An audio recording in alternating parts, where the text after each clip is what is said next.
and welcome back again to another episode of your favorite true crime and criminal culture podcast. This is Thought Riot. My name's Brendan. I'm Malia. And welcome to the show. Welcome. Yes, welcome. We are super glad you're here. We're super happy to have you. And all you out there watching live, yeah, you raising your hand, all you people out there in the studio, we are super glad to have all of you too. So we commit to bringing you honest, intelligent, unscripted, and interesting conversations, bringing information we get and following it to wherever it leads, holding nothing back and sharing brutal honesty. We censor nothing. And talk about everything. All right, round of applause. Yeah.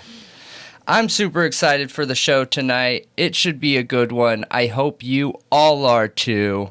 Hopefully you're going to be following right along and leaving comments where I make mispronunciations and we get any information wrong.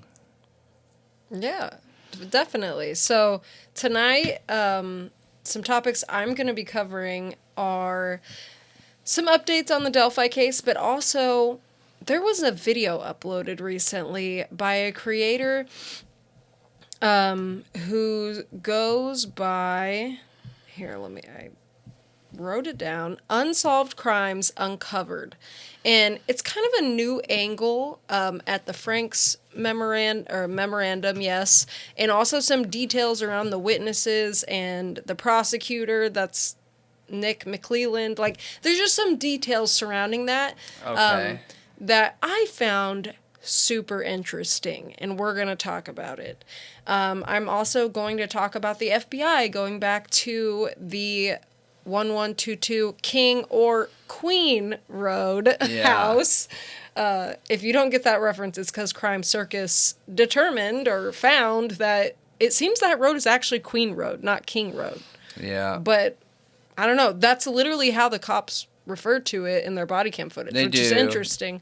Yeah. But odd. And we're going to be diving into, which is kind of connected to the Delphi case, but not. It's its own separate thing. The Flora fires. All right. We've been waiting to cover that for a little bit. I'm excited to hear about it. Yeah, I think I'll be scratching the surface, really, and giving a rundown of the case so that we can then use that to launch pad into digging deeper into individual pieces of it, because I think it's important, especially with some other information I have recently learned. I think it's really important. Yeah, I feel like that's kind of our MO, honestly, is we kind of give the baseline of a story and then dig in from there. And it seems like it's been working good. We've gotten great responses from you guys. So yeah, that's awesome. That's good. So what I'm going to be talking about tonight is like a few days ago, we released the 4Chan Theory Part 2. Now, it wasn't centered around Sigma Chi specifically. It wasn't centered around the Moscow Sigma Chi people specifically, but it was centered around like Sigma Chi fraternity as an entire chapter and fraternities in whole, honestly, going over some of those stats and why we believe that statistically it's not logical to at least look at this theory, you know? And we got some really good response from that. But one of the things we talked about in there was one of the crimes that started the anti-fraternity, anti-Masonic, anti-secret society political movement of that time. You know, it was almost the first time in history that we had a third party. So they were called different things back then, but essentially you had your Democrats and your Republicans. I think they called one of them Whigs and something another. It was probably some kind of derogatory term back then, honestly. I feel like everyone was so mean to each other back then. But they almost had a third-partied president. Like a third-party candidate ran for president. But so we're going to be going into that crime that started that, just for some background history into why I feel like some of that bias is there around fraternities in general, you know, because the Masons are a fraternity. All secret societies are a fraternity. So yeah, I'm excited to talk about that. And then I am going to be going into Idaho 4 and the evidence, the total evidence or lack thereof that we have been given in this case. 113 pieces to be specific, in a quadruple homicide where the crime scene is an entire 3-story house. Yeah, 113 physical pieces of evidence. I mean, it's 113 pieces of evidence. The paperwork, all those other things, I don't want to get into it now, but that's not really considered real evidence. That is, it's a lot of fluff. But we'll be getting into that, and we will also be talking about the Bobby Anne McLoud. I assume it's McLeod. It's MCLEOD, McLeod. Yeah, that one. But so I think it's another situation where we have a true crime interest which caused a murder. Yeah, and the suspect in this one is a man, which is super rare. Because I think the demographics around true crime in general is like at least 70% women and 30% men. We have quite a few men that are in our community. Oh, though, yeah, like no. a lot. No, we absolutely do. I wonder if that statistic is slighted because in general, women have more free time because of pregnancy and raising and the healing around that and carrying the child and like all that comes into play around free time. You know, I don't think a lot of people are going to be true crime obsessed in certain jobs that they're working that might be favorable towards a person that has great upper body strength. So I think a lot of that plays into it. I don't think it's legitimately like 7 out of 10 people or 7 out of 10 7 out of 10 people that are women only like true crime. I think men and women like true crime equally. Okay. Yeah. But if you disagree, let me know. All right. So we are going straight into Creator Spotlight. Our true crime creator spotlight of the week. And I just want to remind everybody, one area we really want to focus on is smaller creators, because I feel like there are so many smaller creators out there that have great information. I would even consider us a smaller creator. And what's interesting is, as most of you know, we've been pretty open about it. We started as a variety podcast, you know, because we have interest in politics, we have interest in true crime, we have interest in all kinds of stuff. But once we actually started digging into it, it kind of worked itself out where we went true crime, and we just figured out we both like that more. We were spending most of our time in true crime and not in those other areas, so we ended up going towards true crime, and that's where we really started gaining momentum with our subs and everything. But where I'm going with this is some of those other smaller creators out there that in the true crime community, that the knowledge, the connections, the digging, like sometimes they don't catch a break, and we want to be able to help with that, you know. And I'm not talking about this creator specifically. It just reminded me that I wanted to say that and why it's important to us, you know. Yeah. But anyways, enough rant. We want to uplift the community. Yeah, absolutely. Yeah. Absolutely. Like as a talk show, we're going to talk all things true crime community. We want to uplift creators. You know, we want to be a part of the community. I feel like that angle is something that's much needed in this community online. Is a show like ours to really connect everybody, to promote people, to, you know, give shout outs, to give credit where credit's due when really good work is being done. Absolutely. I agree. And we do our best to take our opinions on choosing those people from the community too. So it's not like, it's up to us that we're going to choose who gets to see. I try really hard not to make it like that. I try really hard to pay attention to comments and what people are interested in and go that direction. Like, just go where I'm led, But anyways, going back to the True Crime Creator Spotlight of the Week, and drum roll,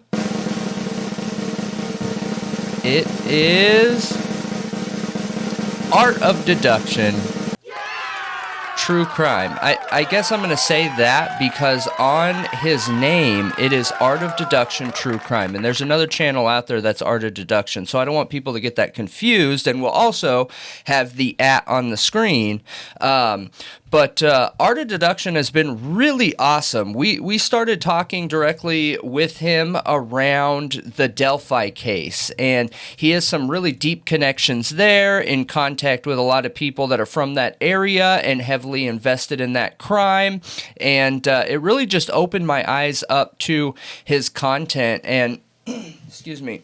We do have a couple questions answered here from him, but I'll give you my opinion first, or actually I'll give his first. So some of the things that we ask are just like, what drew these content creators to true crime? Because I feel like a lot of people that are called to talk on it, normally there's a reason, And he just said that he is interested in the human mind in all its glory. And what's interesting is I relate to that a lot. Like the actual mind of serial killers and criminals, and it's always drawn me to it. So when he sent that, I mean, I completely get it. I completely understand it. The human mind is one of the most amazing things on this earth, if not the most amazing thing, honestly. So when we see a small percentage of people out there that don't fit into what you would see normally, it's interesting, right? And he said what keeps him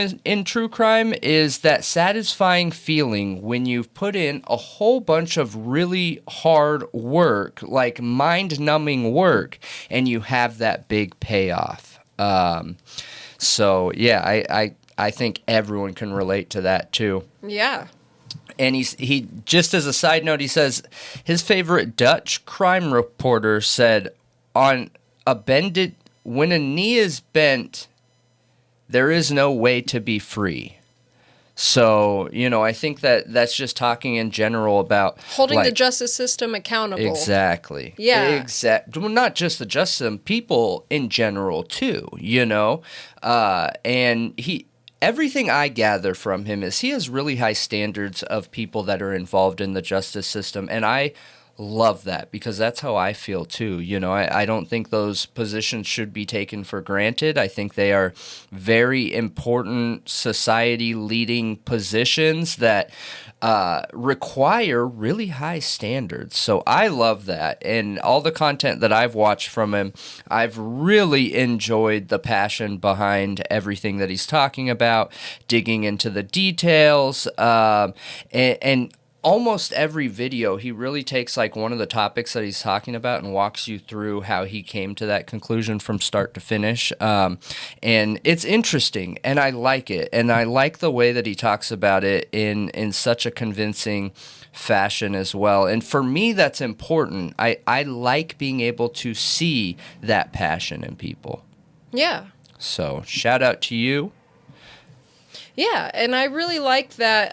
For one, when I first heard of him, he actually hopped in a live stream and had really good feedback and really good input. And he's easy to conversate with. He's done a ton of interviews on his channel, and I've really enjoyed them because he is so easy to talk to. Yep. He's really good at conversating. Which I think is super important if you're going to be an online content creator, know.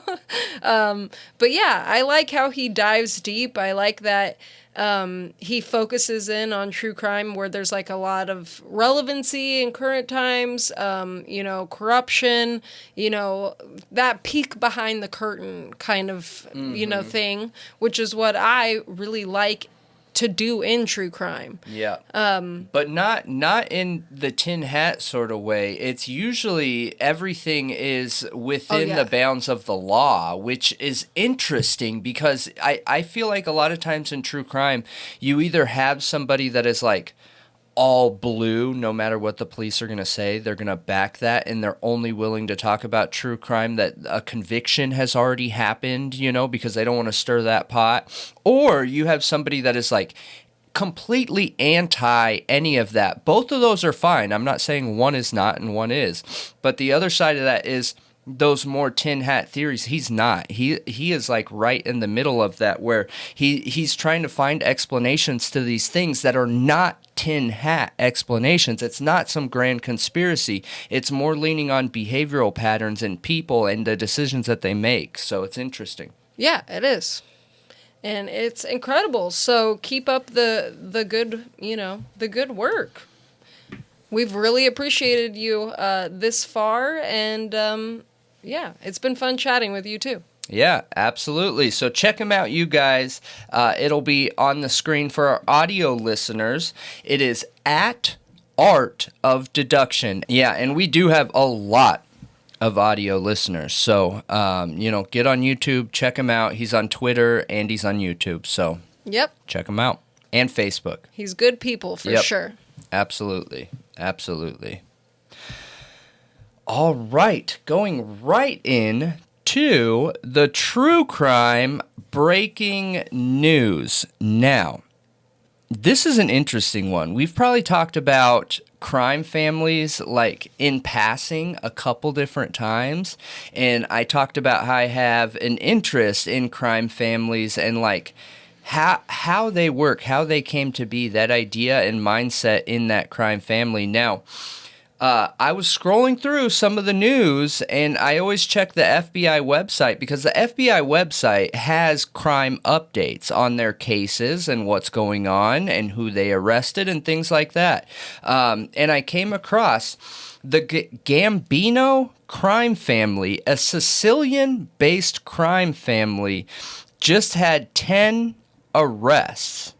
Whoa. Yeah, like a major takedown. I mean, Gambino's legendary. Yep. Sicilian-based. They essentially run Italy, is what it was. I think that the Gambino family was the family that supplied their old school Italian, and that is the family that supplied like almost all the U.S.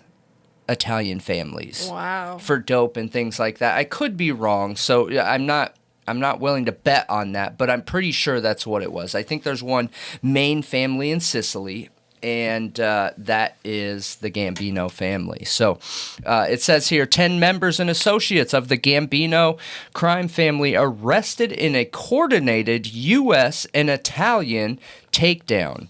So, a 16-count indictment was unsealed today in federal court in Brooklyn, charging 10 defendants with racketeering, conspiracy, extortion, witness retaliation, and union-related crimes committed in an attempt to dominate the New York carting and demolition industries.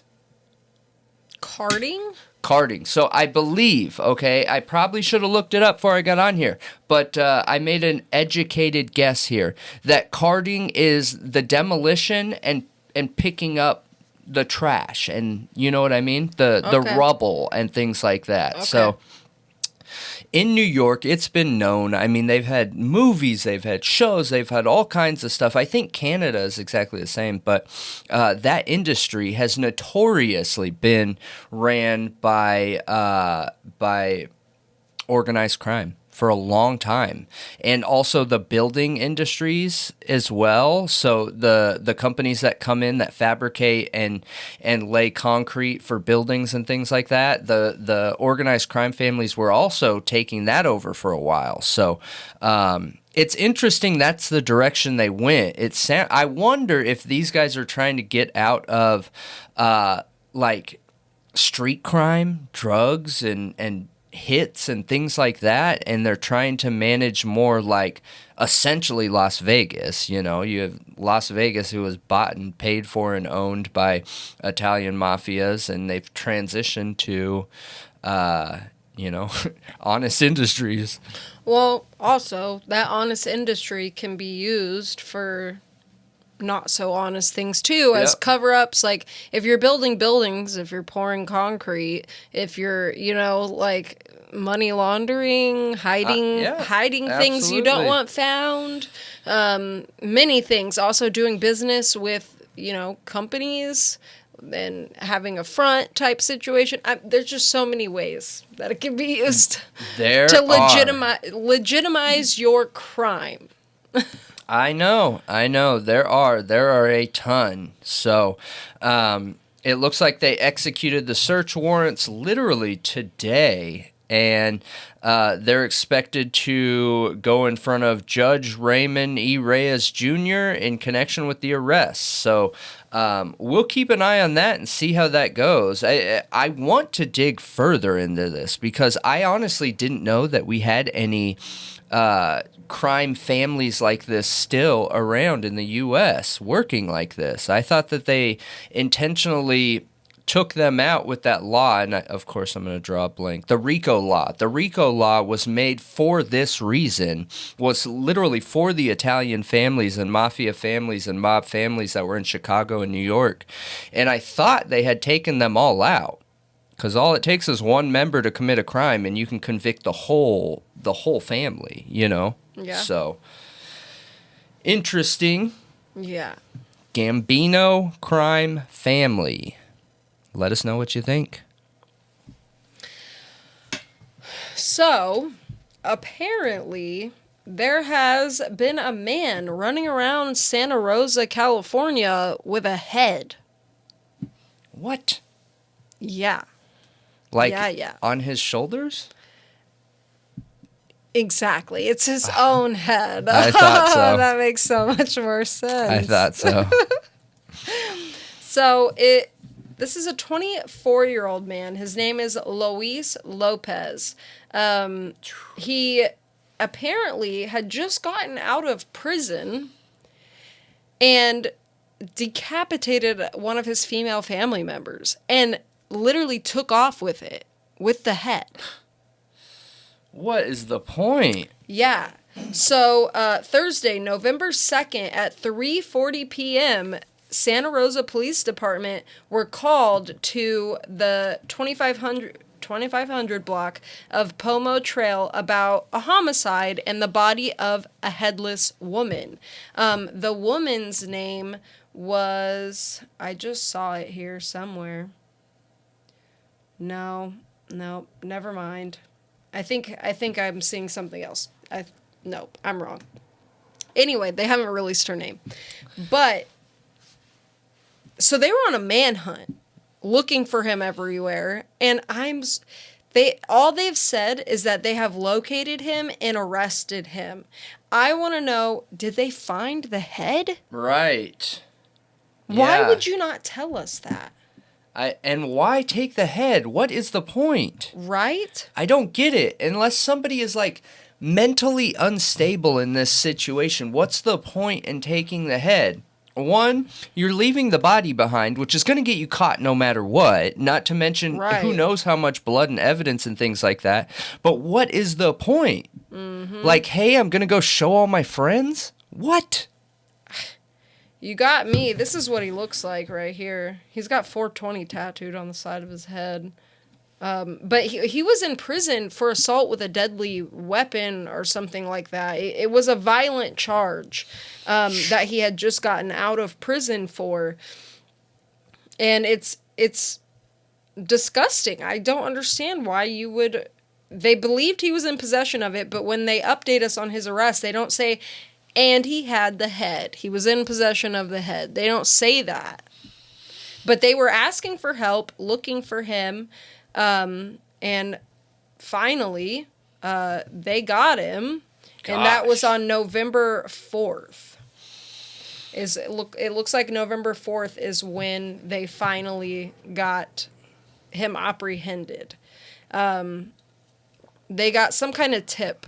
So them sending out that and saying, please help us find this man, it actually worked, thank God, because they got a hold of him. And now we'll see what happens. I just want to know the why. Like, yep, that goes back to the mind aspect, the human mind. What caused that? What made you want to harm someone in this way? And not only once they're gone and you've done whatever you wanted to do, why take the head? There is something going on in this kid's head, in this 24-year-old man's head. I don't understand it, but I would love to try to. Yeah. You know? So it says that the San Francisco police officers assigned to the Trans-Bay terminal observed an individual matching the description, him, at 7:53 a.m. So does that mean he was about to Trans-Bay terminal? What do you think that is? Is that like... What is it? The San Francisco Trans-Bay terminal? It says they assigned to the Trans-Bay terminal. Is that a train? No, isn't that the train that goes underneath the bay? Maybe. Yeah. It's a $18 million outdoor but terminal located. Okay, but what is it? I'm pretty sure it goes under the bay. Okay. I don't think I've ever rode that. And I was going to say, I spent a lot of time in Santa Rosa, but they found him in San Francisco. Like, I've lived all over that area, but I never rode what you're talking about. It just says it's a transportation You probably rode complex. the BART. Doesn't the BART go under? Yes, I rode the BART. Yeah. I never rode it to go under, though. I think it goes under. I could be wrong, though, man. I haven't been there in a long time. So. It's conceived as the Grand Central Terminal of the West. Okay. So it's just a transportation So he was building. probably trying to leave, is what you're getting at. He was Yes. probably trying to get out of there, get out of the area. I assume that if they had put something out to the public and they were like, hey, public, help us out, that he probably saw it too. Yeah. That's my guess. Yeah, this is just a big transit center is all it really is. Yeah. So yeah, I mean, obviously he had got from Santa Rosa to San Francisco. I'm just curious, was he carrying this head with him the whole time? Right. And right. Don't, like, I know this is really grotesque, but do heads like continue bleeding for a while? I would assume they do. No. No? There's a lot of blood in a head. Yeah, but depending on how you're holding it, I mean, those are arteries that you've cut and severed. That is your main blood flow for your entire body. I don't think so. It would all come out pretty quick. I'm assuming so, yes. I would guess, because, you know, one thing we looked at just recently on stream the other day is we were debunking not debunking, but bringing up reasons why it's probably not possible for the fight and tunnel theory in Idaho 4. And one of those reasons that I think is a pretty dang good reason is livor mortis, where once somebody is passed, once their heart has stopped, the blood pools. Wherever the body moves, the blood's going to go to an arm, to a leg, to a head, if you know what I mean? Yeah, it all settles to certain areas depending on how it's sitting, yeah. Gravity moves it. So apparently the Trans-Bay Transit Center is mainly buses. Oh, okay. So then I'm definitely wrong. Yeah.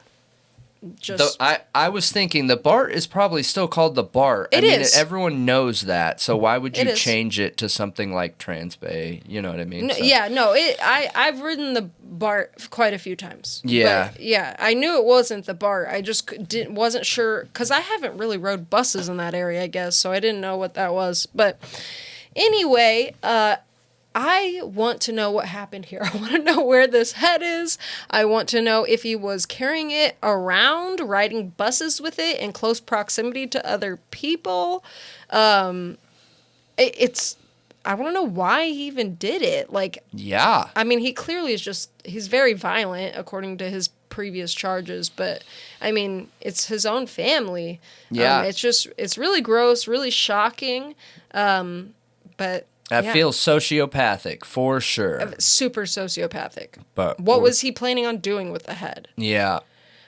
Gross. Yeah. There's only been a few times we've heard of people that have beheaded another person, like, what's his face? The really big guy that ended his mom that is super smart. Ed Gein? Yeah, no, not Ed Gein. I think it is Ed, though. He did horrible acts to the head. The guy that's based off of Chainsaw Massacre? No, not that guy. This guy is like a huge towering guy with glasses. Oh. You know who I'm talking about once I say it. Kemper? No. Yes. Yeah. Yeah, it is Ed Kemper. Yep, Ed Kemper. Yep, Edmund Kemper. So he beheaded his mom and a ton of trauma. She was an awful mother, like awful mother. I feel like he became one of those trauma-based sociopaths, you know? I think there are some sociopaths that are born sociopathic, but then there are others that, you know, turn off those emotions because they're being abused, things like that. So, but yeah, anyways. Yeah, like rant. This guy could become something very, very monstrous. He already is a monster, but something even more monstrous. I mean, that's as monster as you can monster. I'm just saying multiple people, like doing this to continue this. Yes, he would continue, yeah, I believe. Yeah, yes, absolutely. But let us know what you think. So, Florida couple tries to lure a 9-year-old girl into a van, police say. This caught my attention because immediately I read this headline and I was like, okay, so clearly they didn't succeed, all right? I mean, you can tell based on the headline they didn't succeed. So then I started thinking, how harsh are the charges for attempted kidnap? Because you don't know what could have happened. You don't know if they were going to SA this child, if they were going to end this child, if they were going to sell this child, if they were going to try and keep this child and raise it. So immediately I was like, what is this story and what is the charges behind this? What is the accountability? What does the sentence look like, you know? So in Hollywood, Florida, a Florida couple has been arrested after they tried to lure a 9-year-old girl playing in her front yard into their van. Like, a van. Come on. Could you be any more cliche? Right. Jeez. Michael Diaz, 34, and Tayana, Taiana Tersano, 31, were both arrested after the incident that unfolded on McKinley Street in Hollywood on November 3rd, according to an arrest affidavit from the Hollywood Police Department. Shortly before 4:30 p.m., a woman called 911 saying a van occupied by a man, woman, and small child. Yeah. Tried to lure her 9-year-old daughter into the van, the affidavit said. The girl, under the supervision of her mom's boyfriend, was playing in the front yard when the van pulled up. And essentially, this is how it went down. Okay. The kid's playing in the front yard. The mom is inside. The birth mother of the daughter is inside doing dishes, I think is what it said. And the boyfriend's out there doing something. I don't know if he was like working on a car or something, but like she was being watched out there, you know, and this couple pulls up. I don't know if the boyfriend's just out of like eyesight, line of sight or something. And the woman in the passenger side says, hey, come here, and starts trying to sweet talk this girl to get her to come over there. And the simultaneously, the mom hears what's going on because the lady starts yelling at the little girl to come here and opens up the sliding door. So the boyfriend goes out there, gets in between her, the one trying to abduct the girl and the 9-year-old, and is trying to, like, it sounds like he was being nice. Like, I don't know what's going on, but you need to get out of here, you know? And she starts escalating and telling the guy that I am going to end you if you don't get out of my way. We're taking her. Is that not an absurd scene? When an adult has gotten involved, Normally they run. Yeah, they're still pursuing this girl. It makes me wonder why. Why was this one girl's so important? And the guy can be heard in the van yelling, just grab the effing child, let's go. And she's yelling, get out of my way. If you don't get out of my way now, we're coming back and we're ending all of you. Yeah, dude. Yeah. So what's even crazier is he gets her to leave. So she tries to walk past him, the boyfriend, and the boyfriend sticks up his arm or something with his body, and it hits her in the nose. And she, like, everyone knows what it feels like hitting the nose. So she gets back in the van and drives away. And they come back to try it again. When? The same day, the same time, it's like they went around the block and came back. Yeah. So did the mom already call police? The mom already called the police. The police were already en route. They were gone. It doesn't talk about how the scenario went the second time, but maybe the girl was already inside or they were all out there at that time on the phone. I don't know, but it does say they went back. But police ended up picking them up at a nearby CVS and arresting them, which, good, amazing. And they got charged for child enticement. Okay, so they're both facing multiple charges, including luring and enticing a child.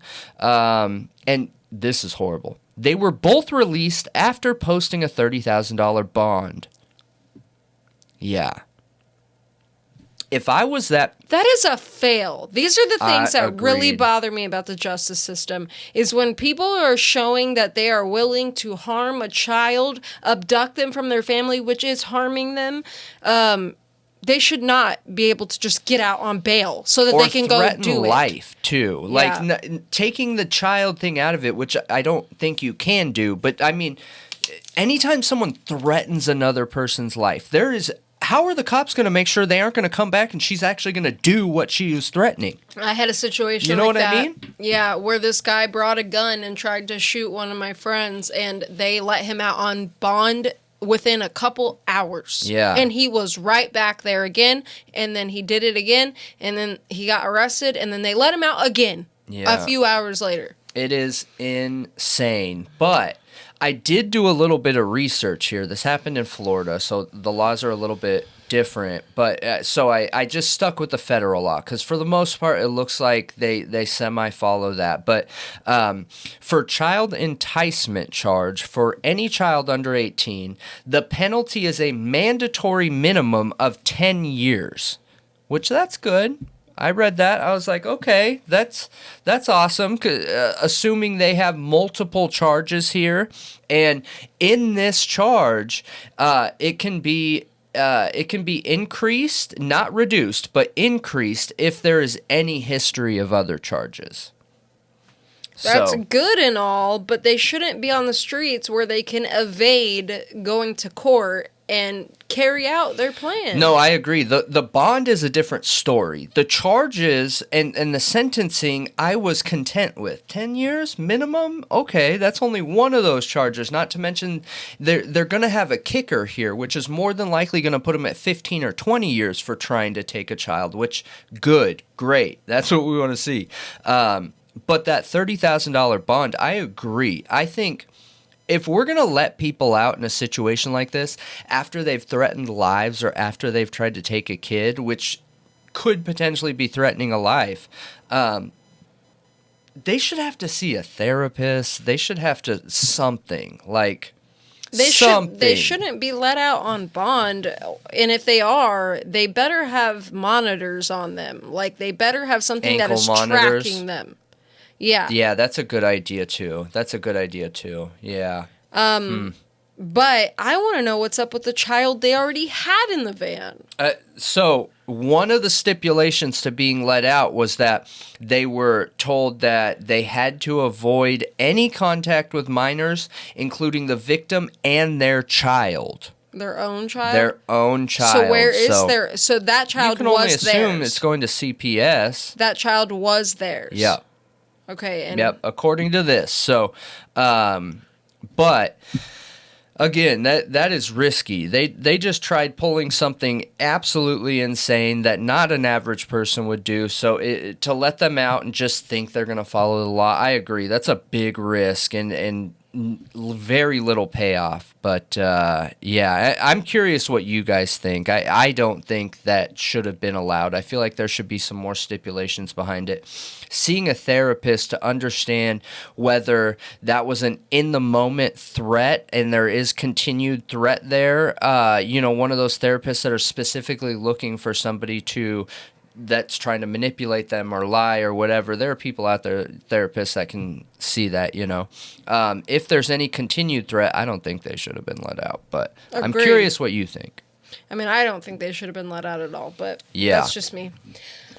So, this is horribly tragic, and it is a part of an ongoing issue in Billings, Montana. Okay. So, right now, citizens of Billings, Montana are living in a state of fear because of this and many other things that are going on right now.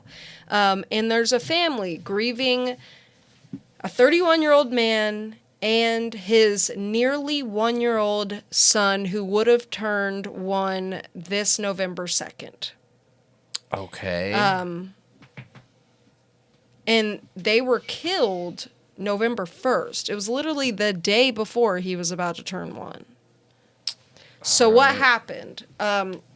November 1st, around 10:05 a.m., officers were called to a home on the 700 block of North 17th Street regarding a shooting. A witness told officers they noticed a vehicle pulling up to the house and a large volley of shots being fired into the neighboring residence. So the police officers couldn't make contact with anyone inside, so they broke through the door. Just like nonstop shooting? Just... Yep. Shot up the house. Apparently, there were also, I think... Hold on. Before we get to that part, let's just finish this part.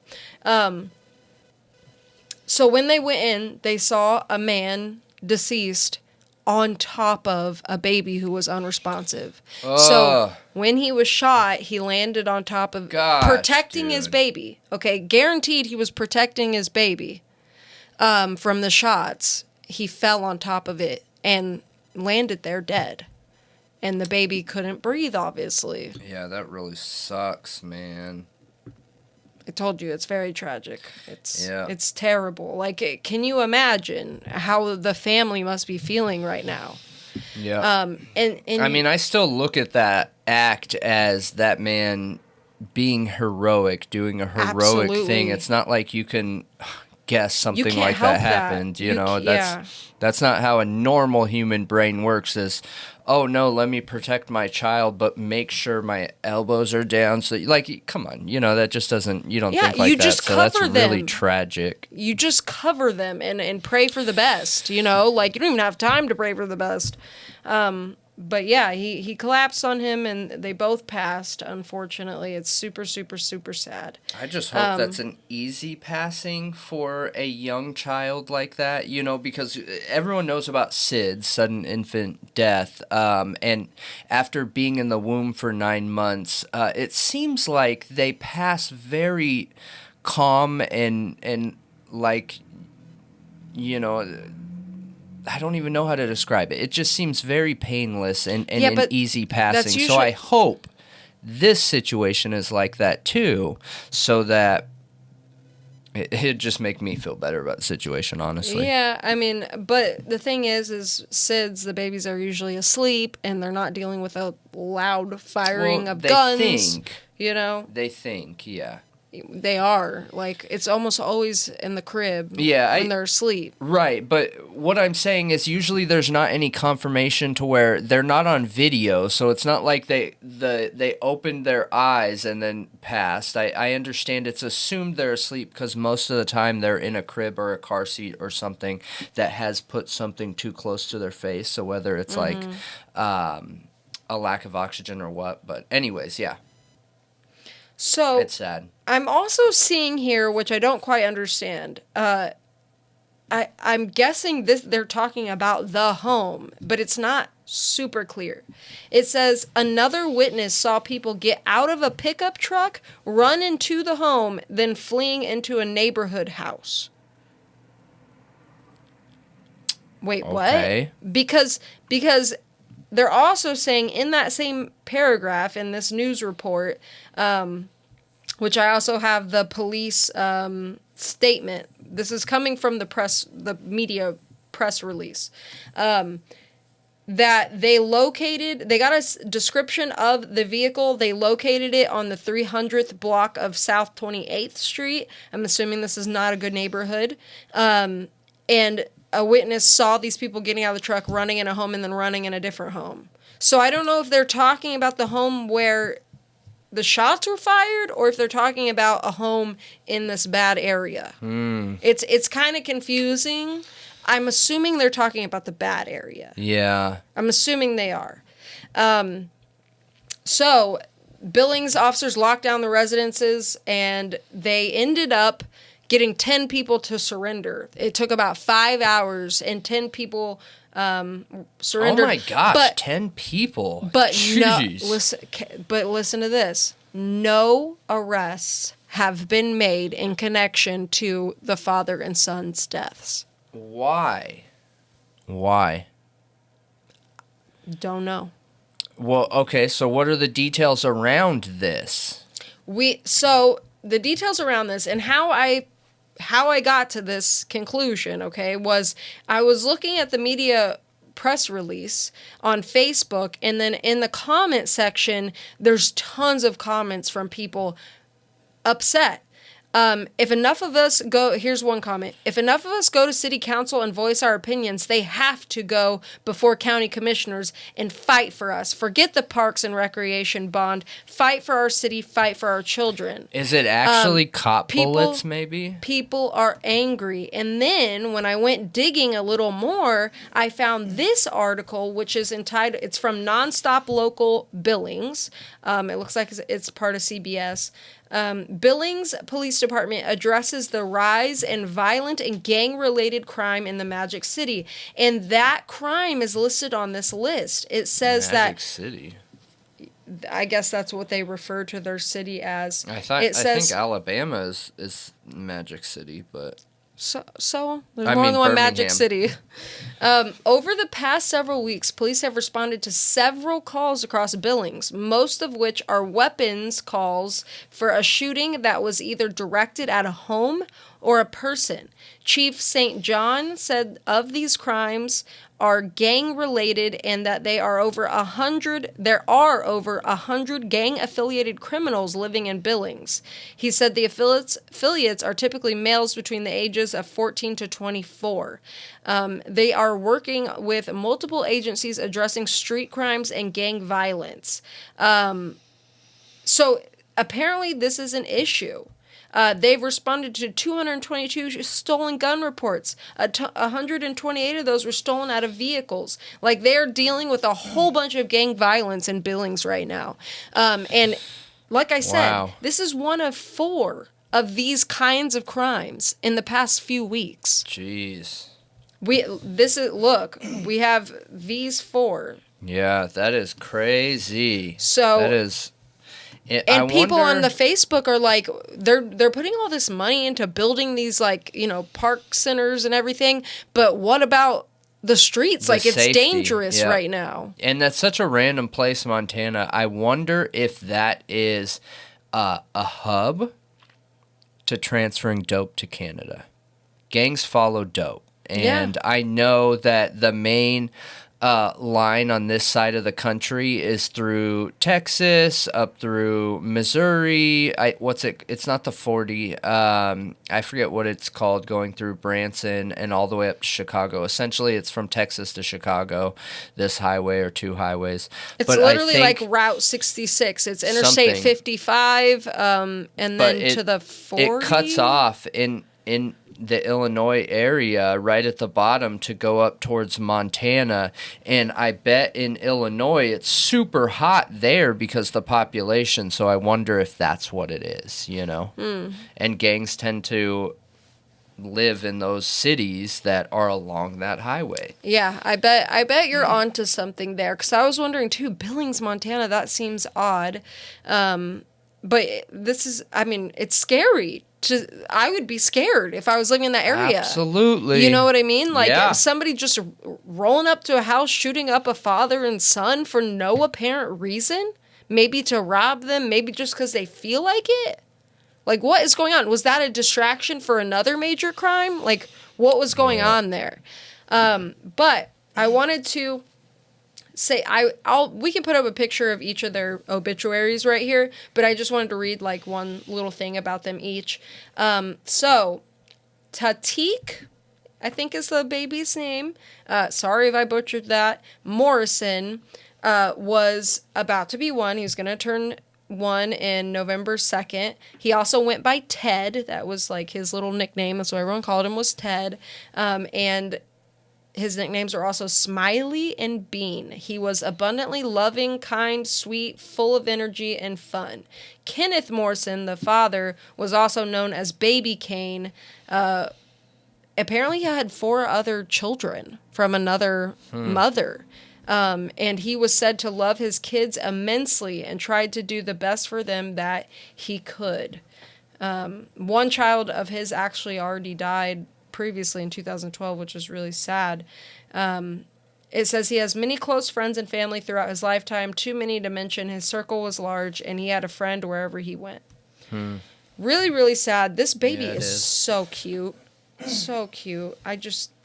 It hurts my heart anytime I see anything like this. Yeah, it's horrible. It just wasn't needed. No, and that's part of what the chief was saying, is that these young men have no regard for human life or property at all, and that's terrifying when you have a group of like vandals, like, hoodlums out there running the streets who have no care in the world for anybody else's life, who will kill you for no reason. There's certain gang culture out there. It is not all gang culture, and I'm not pro-gang or anything. I'm going to give you guys the facts, but there's still a lot of gangs out there that do not allow that type of behavior. It's supposed to be only gang-on-gang violence, kids and women aren't involved. You can't just drive by and shoot up a house.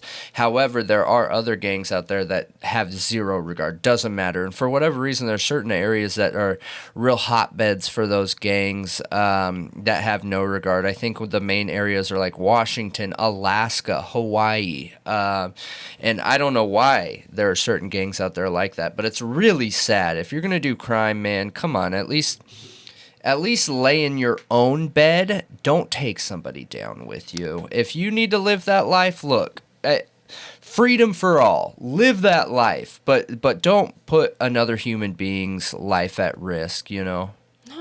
It's horrible. Is so sad. Yeah. I want to know what horrible. is going on in Billings, Montana. What is happening there? Absolutely. And I hope they clean it up. Me too. But let me know what you think. And if you live in Montana or in that area, please key us in. Give us the tea. What's going on there? So, Las Vegas suspect, we're bouncing all over the U.S. today. Las Vegas suspect allegedly shot and killed a man he accused of, this guy was essentially just hitting on his girlfriend. That's what was going on. So they were at a party in Las Vegas, and apparently a guy hit on his girlfriend, and this young guy, 18-year-old man, 18-year-old boy, thought that somebody just using words to talk to his girlfriend warranted pulling out a .40 caliber handgun and shooting him to death. Insane. I had a situation happen like that in a town in Tennessee when I was in school still. I was way, way, way younger. And it was high school students, and it was a big deal in the town at the time. It was awful. Yeah. It was scary, like just teenagers willing to pull out a gun on somebody for just hitting on their girlfriend. No, absolutely. And I think in this situation, he's going to be in trouble regardless, because it's going to end up being probably murder one, and the reason being is because when he first pulled the trigger, he hit him and he fell to the ground, and all the witnesses around claim that while he's on the ground, he continued pulling the trigger. So it was with the intent of murder. You know, it's not going to be classified as a loss of emotional control or anything like that. When somebody hits the ground and you continue firing, that's a big deal. Right, that's a big deal. He's going to get murder one. It was intentional. Yeah, but that changes the classification when somebody is down and out and you continue harming them. That is a big deal in court. It's obviously they're going to get charged, but that just shows there was intent to kill. So because of that, my assumption is he's going to get murder one. It doesn't say what he was charged with here. It just goes into Mauricio Quintero, 18, was arrested on November 5th and is facing one charge of open murder with a deadly weapon. It doesn't go into the details of what classification that is or anything. It just says that on the 5th, there were multiple 911 calls reported, and officers responded to the 1600 block of North Betty Lane and found the victim, later identified as Maycool Regino Perez, suffering from multiple apparent gunshot wounds, and he was pronounced dead at 2:32 a.m. So I just saw this and thought it was ridiculous, man. It makes me worried, younger generation, even all generations, that right there is ego. That right there is a lack of confidence. That right there is somebody that is throwing their life away because he's essentially trying to be a dog marking his territory. It is gross, it is disgusting, and things like this need to be highlighted. So maybe if some of our younger viewers are watching this, they don't ever put themselves in a situation like this. Talking isn't offensive. Talking isn't a crime. If your girlfriend is that girl being talked to, give her the chance to be like, nah, I appreciate it. Like, appreciate the comment. You're interested in me, but I'm here with my guy. It blows my mind that a conversation like this can escalate into a .40 caliber handgun being pulled out and somebody shot to death. Say she was even flirting with him back. At that point, it's not the guy you should be mad at. It's your girlfriend. Sure, in that situation, yeah. And that doesn't warrant violence. Absolutely that warrants, an argument, talking, maybe leaving that person if that's not something you can deal with. Yeah. But the emotional immaturity to behave that way because somebody flirted with your girlfriend, you're not a man. No. You're weak. And what do you think you are weak. And yeah, absolutely. And what do you think is going to happen while you're gone for life? Yeah. Come on, dude. Right. She ain't sticking around for you. No. And the thing is I feel like a lot of guys feel like they're being a tough guy when they puff out their chest and they're like, you can't hit on my girlfriend. This is mine. No, it's not tough. No. It shows you're insecure. It does. It shows you're weak. I agree. Unless she needs help because this guy won't get away. Yeah, there's some kind of safety issue. Then that's totally different. Yeah, I mean, I still wouldn't pull out a gun. No, but not unless you had to defend yourself, obviously, because this person attacks you. I don't walk around with a gun on my waist, anyways. But yeah, anyways. Yes, you do. Don't tell the public that. Right. But you're lying to them. I'm just kidding.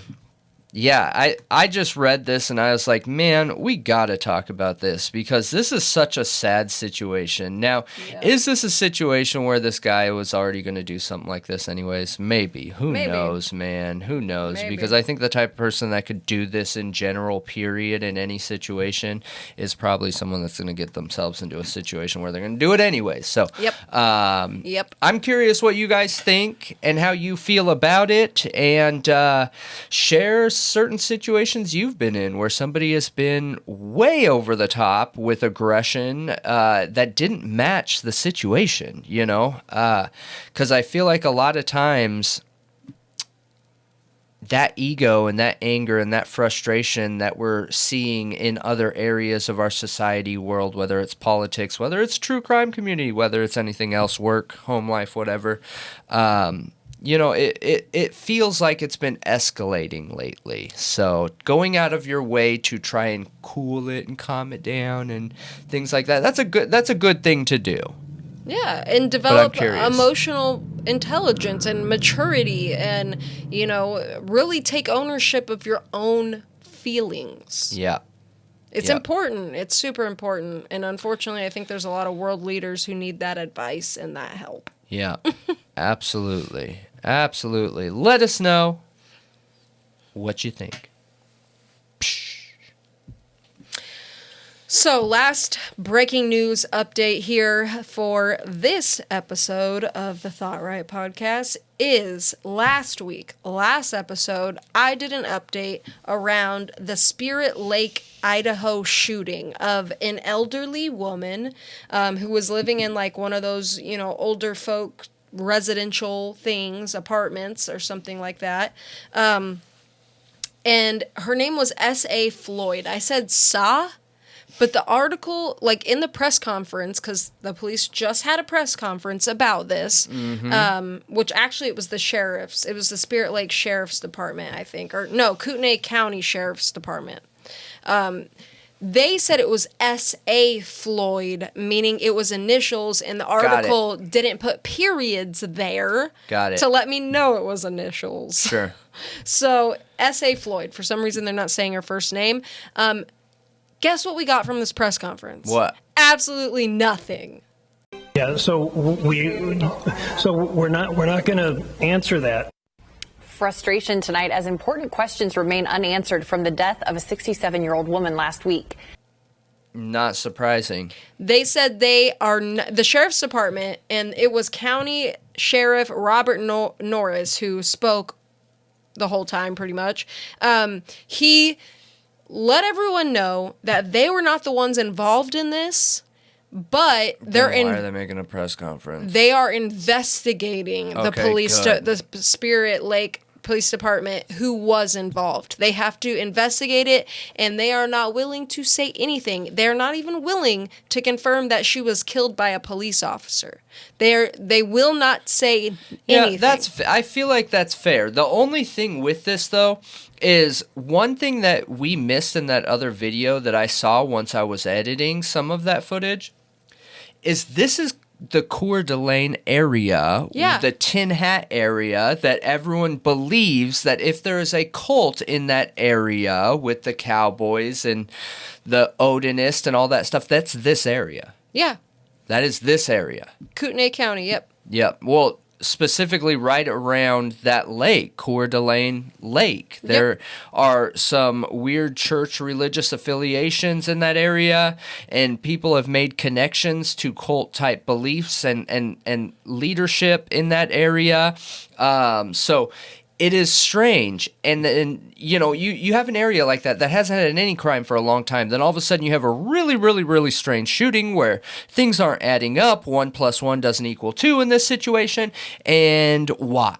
You know what I mean? Mm-hmm. It makes you wonder why. It makes you want to look a little bit deeper. It makes you want to understand, what did they have going on there? Is it honest? Is this another situation where, is this some cult leader or person that was involved in something like that? And I understand I'm going totally tin hat here, but I'm just trying to look at things the way some community members might in the true crime community. Yeah. So even though we basically got nothing, here's what they said. They said that S.A. Floyd was a 67-year-old female who lived alone, which I think is a question I had last time, which did she live alone? Did she have a grandkid that stopped by? Does this have something to do with, a family member? And she lived in a multi-complex retirement facility. It says that her next of kin called police at 6:14 p.m. on November 1st. 2 Spirit Lake police officers arrived 13 minutes later, and a shooting occurred 4 minutes later after that. After they arrived? Yep. And they did say it was a shooting? It is a shooting. Or a shot was fired? It was a shooting. So she was later found deceased in her apartment.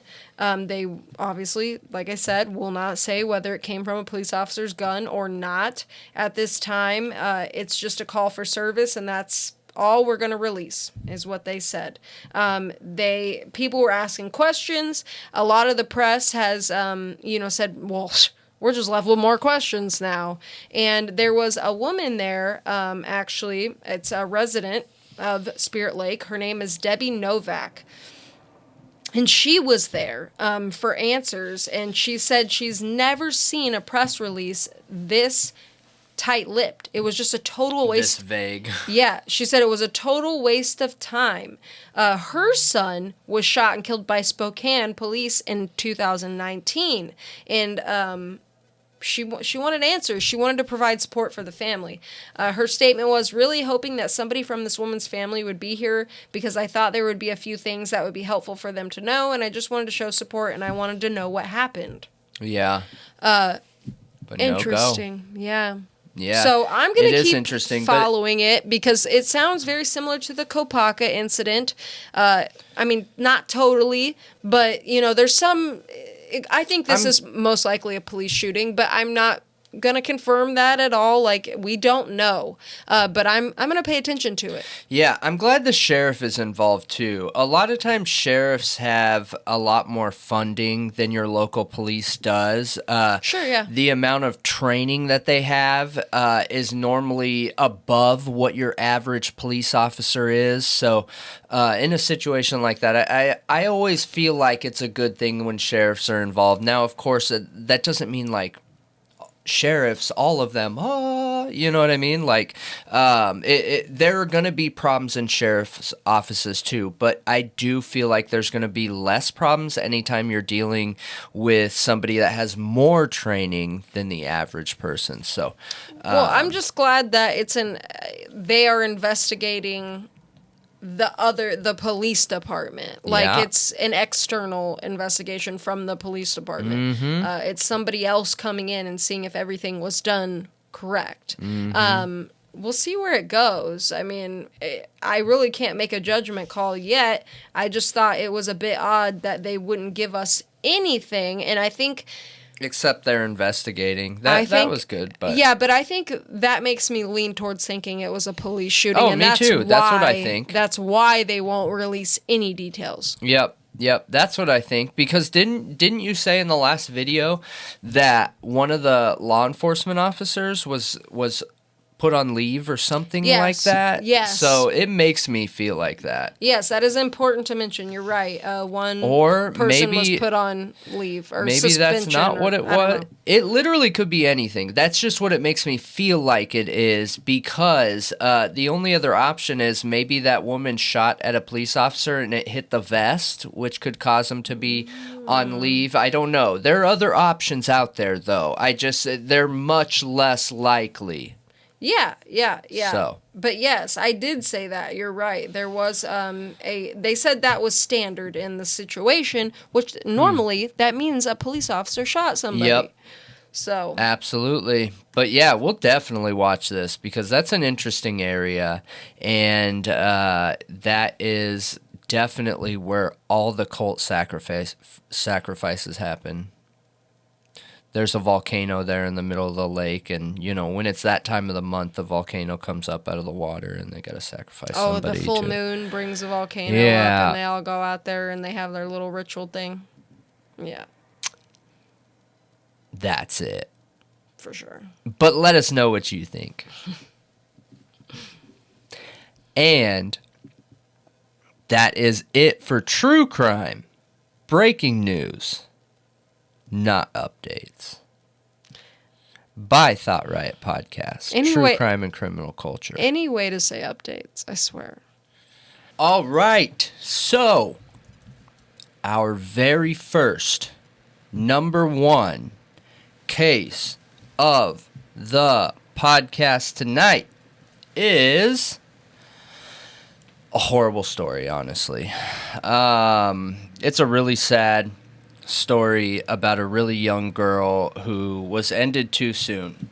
And there's some really interesting questions that I have that to talk about at the end. You know, I have some questions around this. It's really strange. So, Bobby Anne McLoud was 18 years old, this girl, okay? 18 years old when her life was brutally, heinously cut short with extreme violence and what feels like no apparent reason. So this story begins on November 20th of 2021 in Plymouth, England.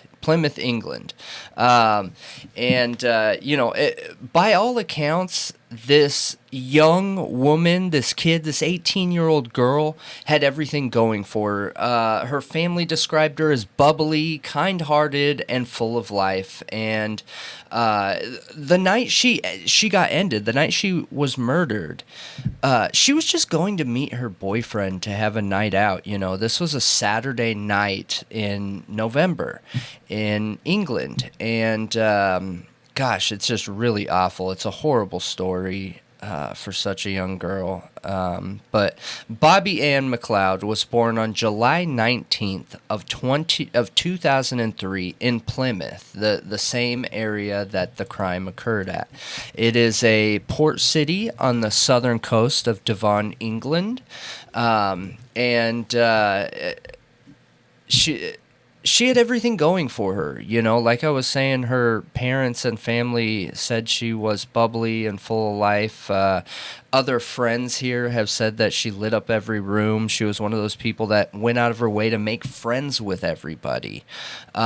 She had an artistic element to her. She wanted to be in fashion. She did art. She was motivated. She was passionate. She was passionate about life. She was passionate about music, about art. She daydreamed. She loved interior design. She was just an artistic person. And just from me reading all these articles about her, you know, when we do a case, I find out what an interesting story is, and then I start digging, and all these articles say nothing but incredible things about her. Her dream was to become an interior designer and artist, but at the time of her death, she had started down a health and social care career and course at a local college with aspirations to become a nurse, a child-focused nurse to help people. While she did her art and everything on the side. So smart too. That's like pretty smart to have a solid career and then have your passion on the side. You know, in case something didn't work out. Yeah. And I mean, man, that's why this case just ate me up reading about it, because I understand there's some writer's element there too, but everything that the parents and family were saying just makes this girl sound like such an incredible, alive, young woman. And when you guys hear about this, gosh, you'll probably lose it like I did. But so on the morning of November 20th, 2021, there was no indication to family, to Bobby, to anyone that this would be her last day spent on Earth, you know.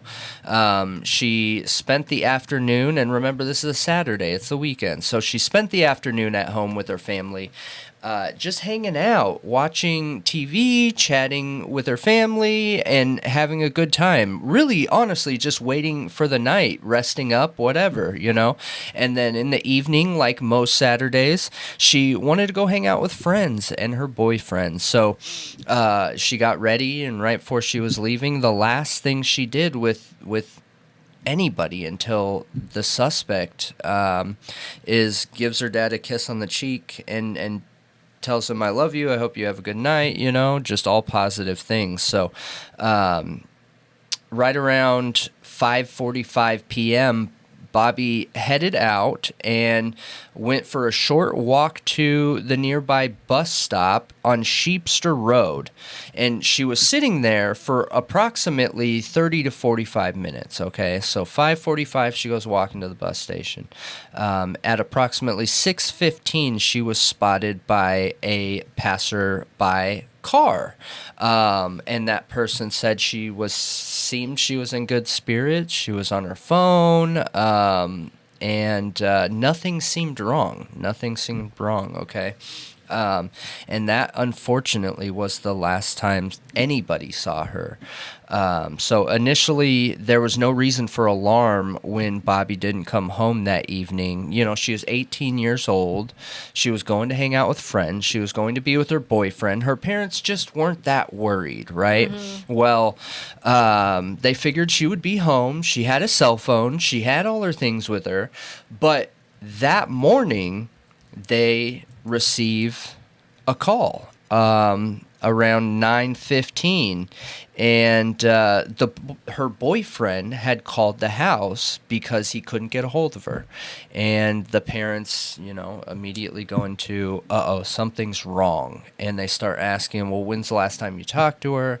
He tells them, last night, you know, she was supposed to come meet up with me, and she never did. She just stopped texting me. No. She wasn't picking up my phone. So the parents went into hunt mode. I mean, any parents watching, I'm sure you've been in a situation where you're like, oh my gosh, where are they? Where is this person? Where is that person? You immediately try to problem solve, you know what I mean? So they start calling all her friends, trying to find out, hey, have you seen Bobby? Have you seen Bobby? They get on social media. They start asking all the friends on social media.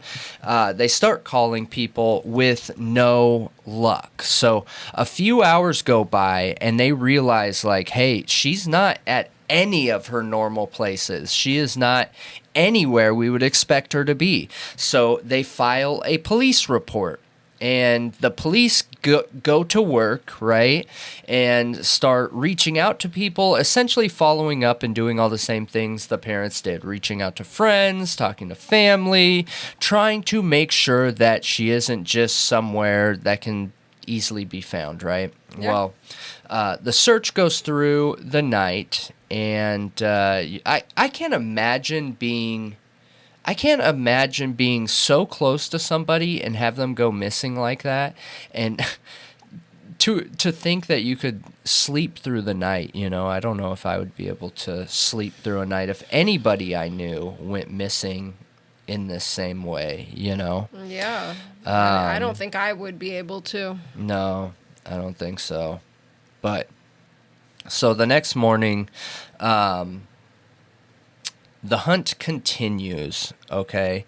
The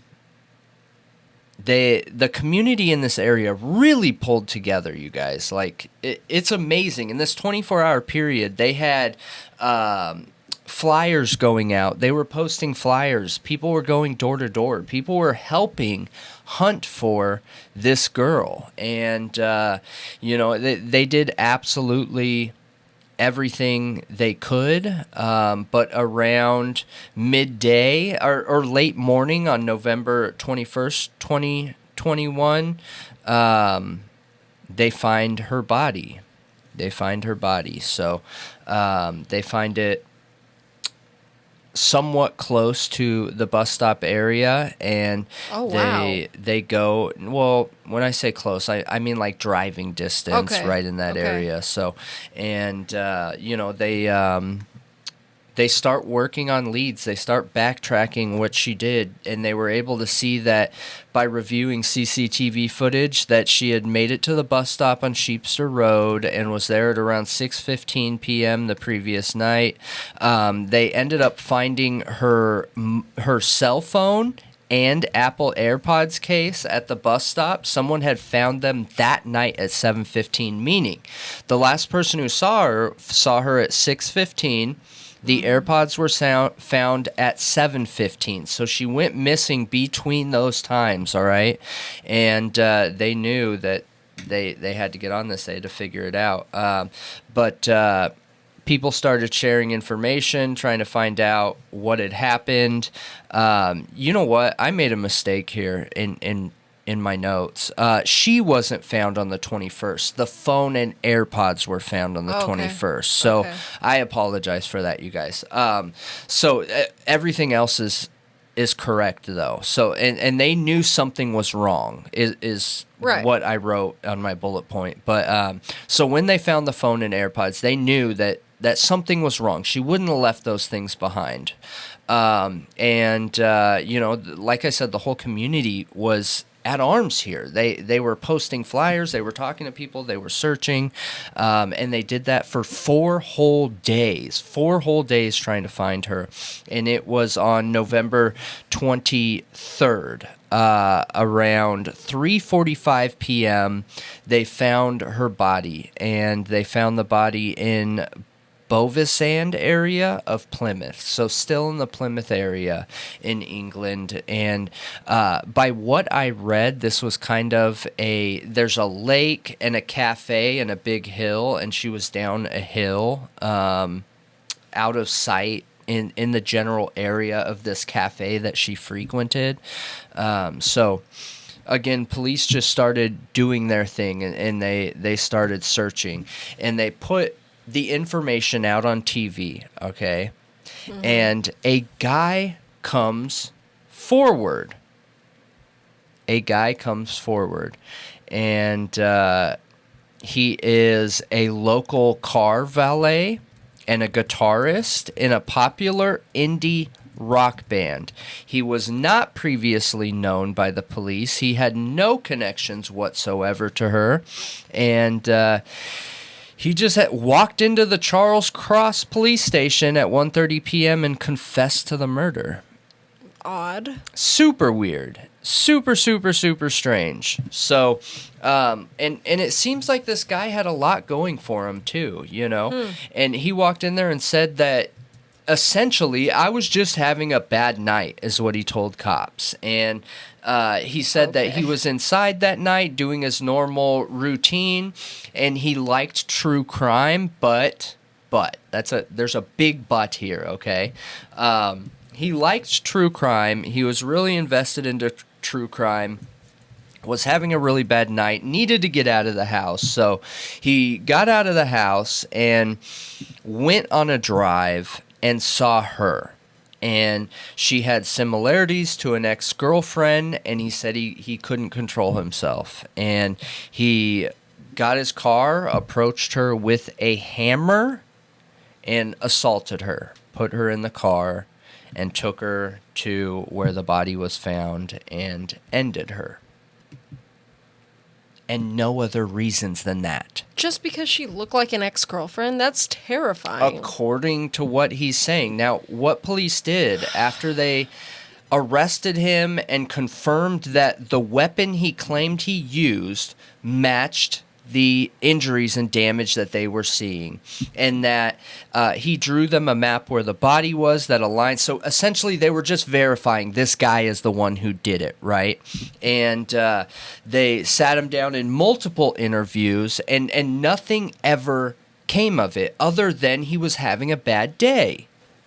And he was part of a popular indie rock band. Like, I don't understand this. And the police said that they think it was due to his infatuation with true crime. However, when they searched his phone, they looked at like what he was looking at in true crime, and he had an obsession with the victims and an obsession with like how serial enders did these things. So when I'm watching this or reading this, I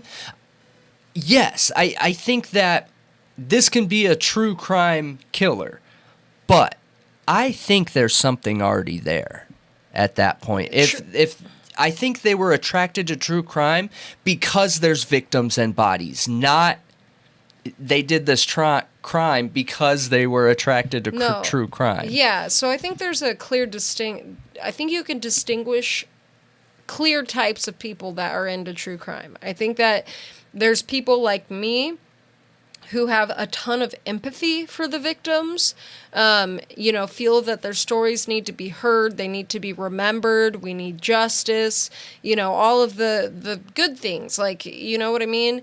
And then there's people who are more interested in the minds of killers that just have an interest in the human psyche. And then you have people who are interested because they wish they could be doing these things. Like, they have an interest in the victims in not in an empathetic way. Not in an empathetic way. Yeah, they're looking up to these people. Right. And when they took his phone and computer, he had a ton of information on Ted Bundy. What's the other one from that area? Of course Fred West and Ivan Milat. And they're from the England area. That couple, do you remember that English couple that notoriously Fred had and like... May? Yep. But he had an interest in that. And then not only that, he had thousands and thousands of pictures of like mutilated bodies. So they tried to make it seem like the authorities, and maybe it's just they don't understand, right? Maybe it's a misunderstanding on their part. Give them the benefit of the doubt. Maybe they thought true crime could have caused this, but in my opinion, that seed was there because, look, I'm obsessed with true crime. I love it. I love it for entertainment value, and I love it because it makes me want to help these people that when a case hasn't been solved or there's an active case going on, it makes me feel like I can help these victims have a voice because I'm able to see things that maybe aren't being talked about. So it allows them to speak, for justice in these situations. And I really enjoy doing that. I get a lot out of it. But I do not want to see these crime photos. I do not want to see mutilated bodies. Like reading it is enough. Yeah, and I think there's people that are curious and would want to see them, but it's out of morbid curiosity, and not also obsession. Analyzing. I think some people do want to get down into that nitty gritty and see the wounds and see the way the body's positioned, and things for investigative and scientific purposes. There's nothing wrong with that, but I don't think there's any way that watching a show, reading something, playing a video game can turn you into a killer. I don't either. It has to be there already. It has to be within you to be able to commit something like that, because for true crime, for me, I do not obsess about those kinds of things at all. Like, I might have a curiosity to see a crime scene and see a body because I want to know what happened. But I am not collecting these photographs. I am not going out of my way and hunting them down. Yeah. Yeah, I'm not obsessed with that part of it. Yeah. That shows something sick. Sociopathic is already there in him, just waiting to sprout. The seed was already there. It was just waiting to sprout. Now, he just found that he could feed that obsession through true crime. Yep. And obviously, I think it's obvious reading this, and I don't even have all the information that the police have, but I think it's obvious when I look at this that clearly it's not true crime's fault. There's something going on there. This dude had some issues that whether they needed to be worked out or whether it was an inherent trait in him that he is sociopathic due to whatever, whether it's genes or whether it was trauma-based. I don't think that matters. But I thought this was super interesting because it gives people the perspective of understanding the other side of true crime, that it might not be. We hear these stories out there all the time about true crime that, if you're consuming too much, be careful and everything. But it might not be true crime that's causing that. It might be these people coming to true crime. Yeah, no, I think they are drawn to true crime because they have that want, like that need, that itch, that impulse, or that obsession. It only makes sense that if you have those thoughts in your head, those urges, to go somewhere that you can look into them. Like, you know what I mean? Yeah. And I'm sure there's plenty of people who look to previous crimes to learn how to do their own crimes. You know what I mean? Like, they do research and stuff and see how were these killers caught so I don't get caught. Well, I mean, lots of reasons to come to true crime if you are a killer or want to be one. And I think this video here, the first one you covered of a true crime killer, it sounded like she already had some of these things in her. Oh, they too. tested her, and she is absolutely a psychopath. Yeah, like she's yeah. on the sociopathy. One of the scale. highest testings I Yep. remember that had highest ever there. been done. Yeah, yeah, and you know, I think this guy was exactly the same. Unfortunately for her, now her story doesn't end there. Luckily, but you know, just to give you guys a rundown recap, you know, this kid had been obsessing and hoarding these horribly violent images of victims from serial killers and anywhere he could get them. But you know, that spiral of violence began when he was having a bad day and chose to attack a random stranger. That's such a scary idea. Yeah. And he walked up to her with a hammer, beat her until she was unconscious, stuffed her in the car, dragged her to that wooded area where they were alone, and finished her. At any point, he could have stopped. You know, that situation took an hour, probably 45 minutes, whatever. And at any point he could have stopped, but he didn't because that drive was already there in him. So for people out there that are true crime obsessed like we are, sure, there might be a time where emotionally you might be going through something and you're feeling some type of way about what you're watching. You might be getting too invested, something like that. Breaks are a good thing to take, but I think it's important that we're really logical about these things, about these problems. Like, if you're not sociopathic, true crime is not going to make you a sociopath. Hello. Nope. You know what I mean? Yeah, it won't. It's not going to. It might cause some additional stress and anxiety on you because you already have a lot going on, but it's not going to turn you into a sociopath. That just doesn't happen. There was something wrong with this boy. The fact that he did this randomly because he said he was having a bad night, if I'm giving you my opinion, I think it was premeditated. I think that he probably had the tools, he had the plan already. Maybe it wasn't her, but the plan was already made. He went out with the intention of looking for a potential victim, I think, you know. Yeah, and maybe he thought he was as smart as Bundy. I don't know. But once they started looking for tips, he walked in and confessed. Strangest thing. But, you know, because of this, a commission was established in Bobby Anne's name that aims to promote cultural change and make Plymouth Street safer, which is incredible. That's amazing. It's really unfortunate she had to lose her life in this situation, but at least we caught the person who did it. At least this person will not be out there in a position where they can do this ever again. And it just shows you, dude, killers come from all walks of life. This guy was in a popular band. You know, he was notorious known. And came to true crime because he was a sociopath or sociopathic tendencies, not turned sociopathic because of true crime. Right. But yeah, a hammer's such a brutal weapon. I was thinking about that. Is. Like, it's horrific. Up close and personal, similar to like a knife, there is something. Also, it does so there. much damage in that one little spot. You know, it's very precise little spot, and it causes a lot of damage. It's really heavy. It can be swung really hard, and it's horrific to even think about getting hit by a hammer like that. It is. So is there any evidence of SA?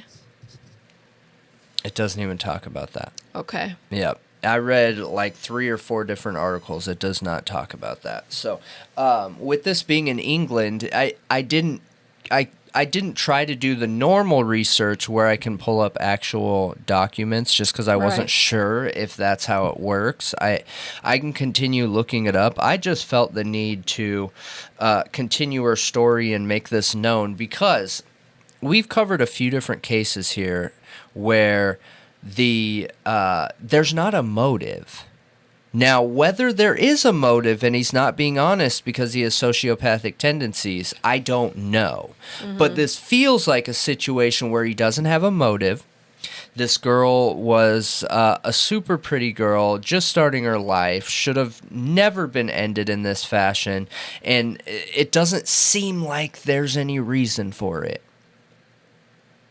Just because he felt like it. Pretty much, because he said he was having I think word for word he said, I was having a down night.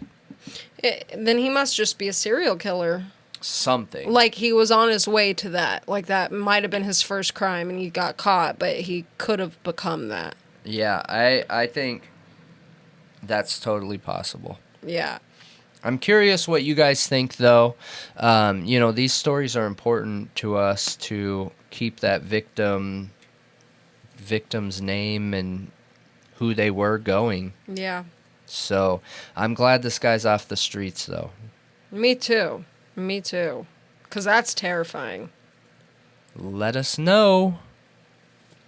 So, recently, it's been all over the true crime community. People have been talking about the FBI going back to the Idaho 4 home, 1122 King Road, Queen Road, whatever it is. They were back there, and they were there for 2 days collecting imagery. They were taking pictures with their little laser things from Faro, and creating a map. Like they're going to be making a 3D or 4D and 3D. From what I've seen is they can make this 3D model where like the jurors can put on goggles and it's like virtual reality. Like you're there. Yeah. And they also are making like a 4D like physical model, like a dollhouse, that they're going to bring into the court to really sell their narrative. And didn't we talked about bringing this up again because we've already talked about it once, but apparently there was like some additional information and stuff coming out, right? Is that why you're bringing it up again? So I'm bringing it up because of random things I've heard talked about, and also they weren't only doing the image scans, they were doing like auditory acoustic testing too. Oh, yeah. So I wanted to look at that a little bit, but let's go over exactly what was going on, what I've heard throughout the community, and that is, so I watched something from Law and Crime, which had Colin Schmidt, a retired FBI agent. I also listened to some Duty Ron, who covered this extensively with an expert that literally works for Faro, or at least did, or something. He works with this technology every day. Okay. It's his job. He is an expert. And that was interesting to listen to. For sure. Go check out Duty Ron. So far I'm loving his channel. But the reason they're there is the trial is delayed indefinitely. We don't know when the trial's going to be. Yep. They're claiming it takes months to process this data and form these models. They said they didn't have this tech before. That's not true, but it is true. So they did have this tech, but it wasn't as good as it is now. There was an updated what is it called? Like what we talked updated about. Camera, basically, an updated unit Yep. that they have now that is even more extensive. It's even better, and what they call that is Faro Premium Scanner. It came out in this past year. It is twice as fast, and it records 2 million points. Okay, these points have an X and Y, Z axis.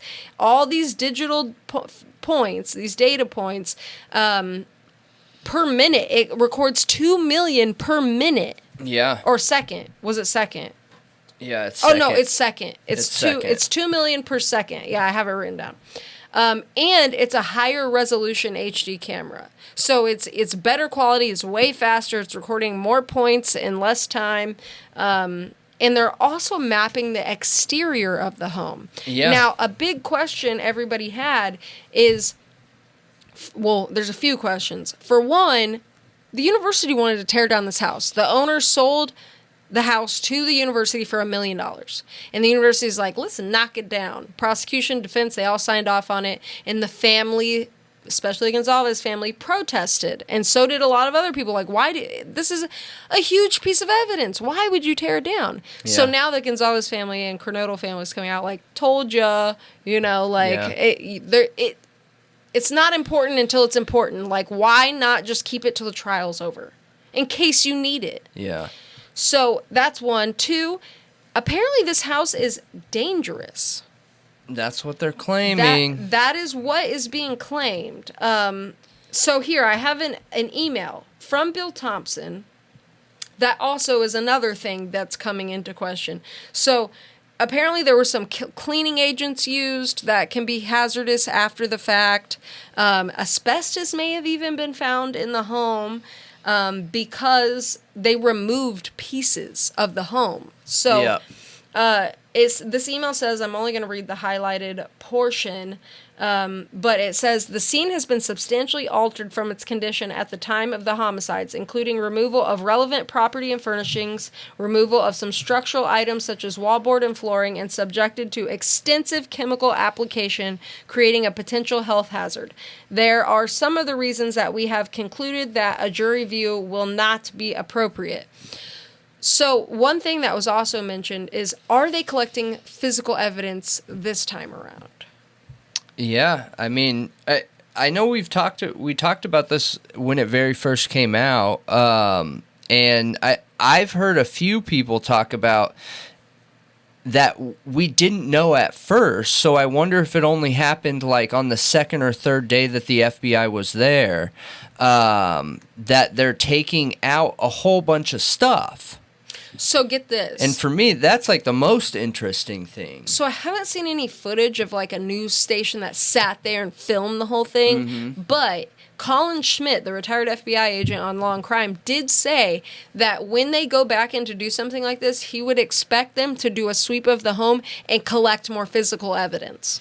He said there's a very low likelihood that they will find anything because it could be contaminated, also it's been cleaned, like they've already went through this home multiple times. It's pretty unlikely they'll find anything, but they will try.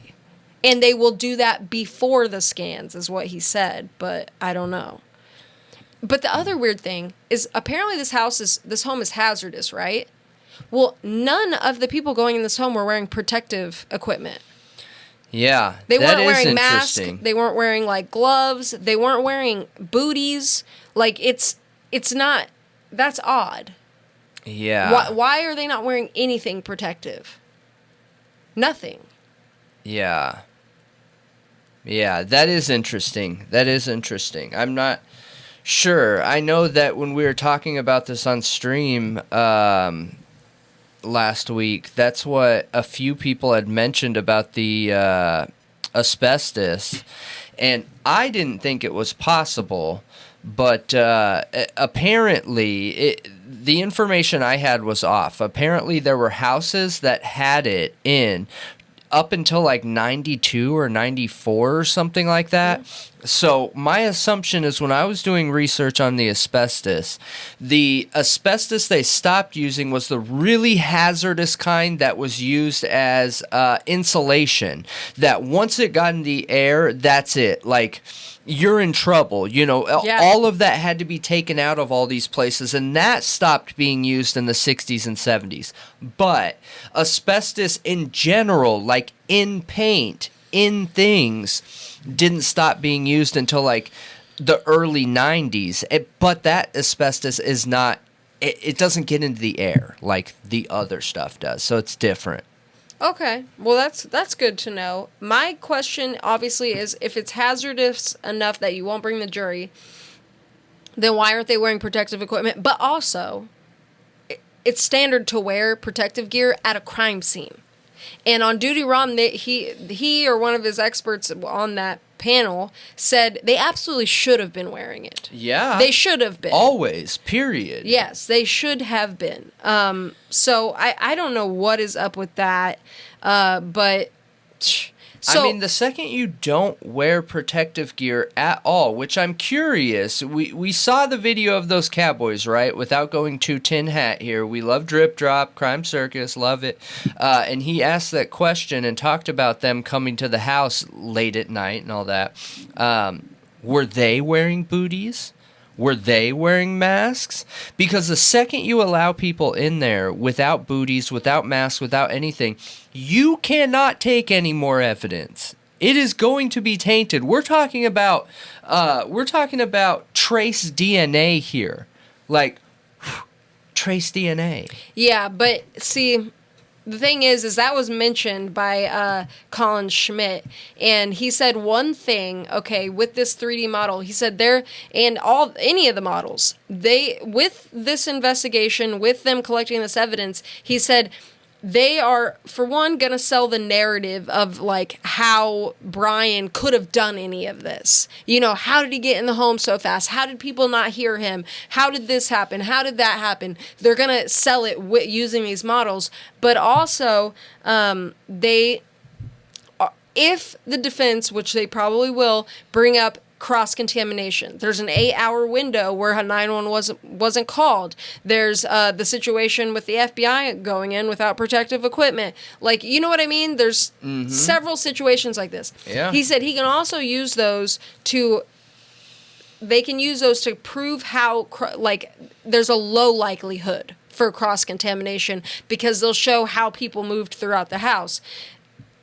And the other point of this is to answer questions in the jurors' head questions before they ever even ask them or think them. So is he trying to say, to play devil's advocate? Because look, nobody in the world should accept somebody telling you what something is, even with our viewers and us. I don't ever want anyone to feel like I'm telling you how it is. Look, we aren't teaching you. We are all learning together. Right. I do not know it all. I know nothing. And I'm only learning with you guys as we go through this. Yes, we all are. Yes. That idea, it's just ridiculous. It's just ridiculous. Yeah, so if the state can prove that there's a low likelihood for contamination, then them not wearing gloves, them not... Oh, yeah, that's where I was going. Go ahead. It doesn't matter. Yeah, the court can rule that doesn't matter. What I was going to say, where I was going with that before I prefaced it, is no one should ever just take anything at face value. So if the prosecution comes in and says, hey, we'll show you where everyone walked. Okay, do you have evidence? Yeah, like, that's not something you can know. Yeah, are you just expecting me to allow you to draw a line where people walked without having any proof? That's absurd. Yeah, I agree. That is absurd. That is the opposite of science. That is the opposite of proof. Yeah. So I hope that it doesn't go that direction. Because, jeez. Yeah, right. I know. I get what you're saying. And, I mean, that all we can go nothing. off... No, because all we can go off is the statements of people that were in the home and where they say they went, but they're also in a super traumatic, crazy situation. They're not going to remember every little thing they touched or where they went. Like, they probably will remember quite a bit. And you also have to rely on the fact that they're telling you the truth. So I don't feel like that would convince me that much, but apparently... It's just not acceptable. It's not even about whether somebody would accept it. It's not acceptable, regardless who anybody is. Nobody should ever take anything at face value. That is the point to a trial. That is the point to evidence. That is the reason for it. Yeah. I don't want anyone to take me at face value. If you're watching this and I say something and I sound sure about it, like, I would never be offended if someone was like, really, Brendan, are you sure? Show me. Yeah, no, of course. What? Of course. That retired FBI agent Schmidt also said that he thinks the prosecutors obviously feel this is vital to their case, and that's why the FBI is there. So, also... with the acoustic thing, okay? This is the most important piece. This and the stuff coming out, I think. This is what's interesting, because them doing audio testing, I wanted to know, what does that look like? What does that even mean? They're doing acoustic testing. See how sound travels. Well, yeah, to see, that's exactly what it probably is to see how sound travels through the house. How could Brian Kohberger have committed this crime and other people on the bottom floor or the second floor not heard it? How could Dylan have heard what was going on in Xana's room? How could that camera over on the other side of that home next door hear things that were going on inside the home? Like, they're going to be testing these things. So what do they do to even test that? Because everything, when I was looking up acoustic forensic testing, they don't even talk about how they test the acoustics of a building. They talk about legitimizing already things that were recorded. There are certain kinds of fingerprints in every recording that can be analyzed, and it also helps determine authenticity, things like that. But with a building, so I just looked up, how do you test the acoustics in a building? So what they do is it's all based off of impact noises. They use a noise generator called a tapping machine. And what it does is it's calibrated to provide the same impact on the ground and emit sounds at the same frequency regardless of manufacturer. It is comprised of aligned hammers of equal mass, successively striking the ground from a determined height and a precise speed. Under test conditions, the machine is placed on the floor that one wants to study, and a sonometer. Oh my gosh, a sonometer. Mm-hmm. There we go. It came out right that time. Is installed in the room below and captures the sounds emitted by the tapping machine. So imagine they put that little tapping machine in Maddie's room and then put the sonometer in Dylan's room. Yeah. And then that will like show the reverberations, how the sound travels throughout the house. The other interesting thing... It's just a flawed test, though. Why do you say that? Because there's nothing in there. And they were removing carpet, which makes it even less true. Where was there carpet in the home? So multiple people have covered this, that when the FBI went in this most recent time, they removed tons of additional items like carpet. I don't know where there's carpet. I don't know. It doesn't show us. So this is just based off what's being talked about. And they removed flooring. They removed certain pieces of walls. They removed all kinds of stuff. So my question is, why? What were they looking for? Were they trying to get a certain result from this acoustics test? And the way they do that is to create more hard surfaces.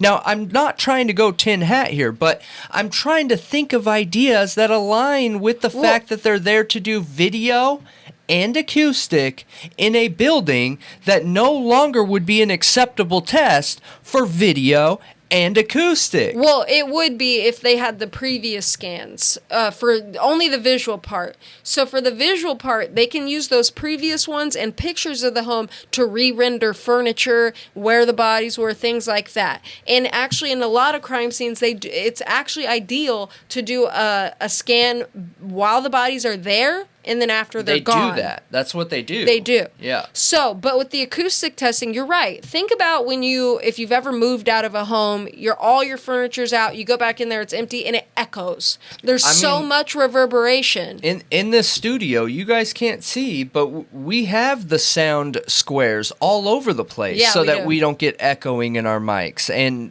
that's exactly what it's there for, the grass, the walls, textured. the different areas we're shooting at, anything texture that absorbs sound. So it's going to be a flawed test. Why? You're right. I think that they're trying to either strengthen the prosecution's argument or disprove the defense. Okay, so let's dive a little bit more into the acoustic stuff. So the analysis gives them a final result. It says, okay, the data is compiled according to the principles issued by the ASTM standards. The final result is expressed in a sound reduction index. Example, IIC 58. I'm guessing that's some kind of measurement. The latter indicates the amount of noise that the complete floor ceiling structure has attenuated. So the higher the result, the greater the acoustic efficiency. Mm-hmm. It says, although acoustics is a precise science, the acoustic performance of a building remains difficult to predict. Each floor, ceiling, building assembly vibrates at different frequencies, and the slightest change in the density of the materials used, the quality of the contacts between them, or the order in which they are positioned, for sure changes the result. And also, here's another thing that they do with acoustic testing, is they can test the integrity of different materials in a home. Yes. By reverberating sound through them. Yep. So, one thing that I just looked up, because I looked up the IIC58, is, so I think that they must have done multiple tests, because while you're talking about how that sound travels in a way, like let's say in the room where, upstairs on the third floor where the crime happened, they put this device up there for the tapping, making sound, whatever, and then they put the one in Dylan's room to see how it picks up that sound. They also do another test that taps directly on the floor to see how that sound comes through. That's what I said. Oh, okay, but I thought you only talked about one test. Those are two different tests. Oh. So there's one that tracks the sound going through a the sonometer. Floor, and then there's one that will see how sound travels through the house. The one tapping on the floor is not going to do that test. It's the one... That's what I said. There's the tapping machine, there's the sonometer. Okay. There's two different machines that are placed in the home to see how it's traveling and reverberating. Okay. Yeah. I'm curious how they are going to do that with material missing from the home and get any kind of... I feel like it's not even possible to get any kind of accurate result unless they did this testing while everything was still there too, which... Yeah, I don't know. I have theories, though, because to me, this is very shady. It is strange. It is that there's this refocus on the house, and I don't know if you guys remember, you saw the first video that we talked about this, but when we brought this up the first time, I was like, there's nothing weird about it. They just want to make sure everything is good. And I'm a firm believer in do something twice and fail none. You know what I mean? So they could just be there doing it twice. But the more I've thought about it, the more information I've found. We have multiple medias, including Brian Enton, who's there on scene in Idaho, Nancy Wayne Gracie, who talks directly with some of the law enforcement officers and FBI officers that are there.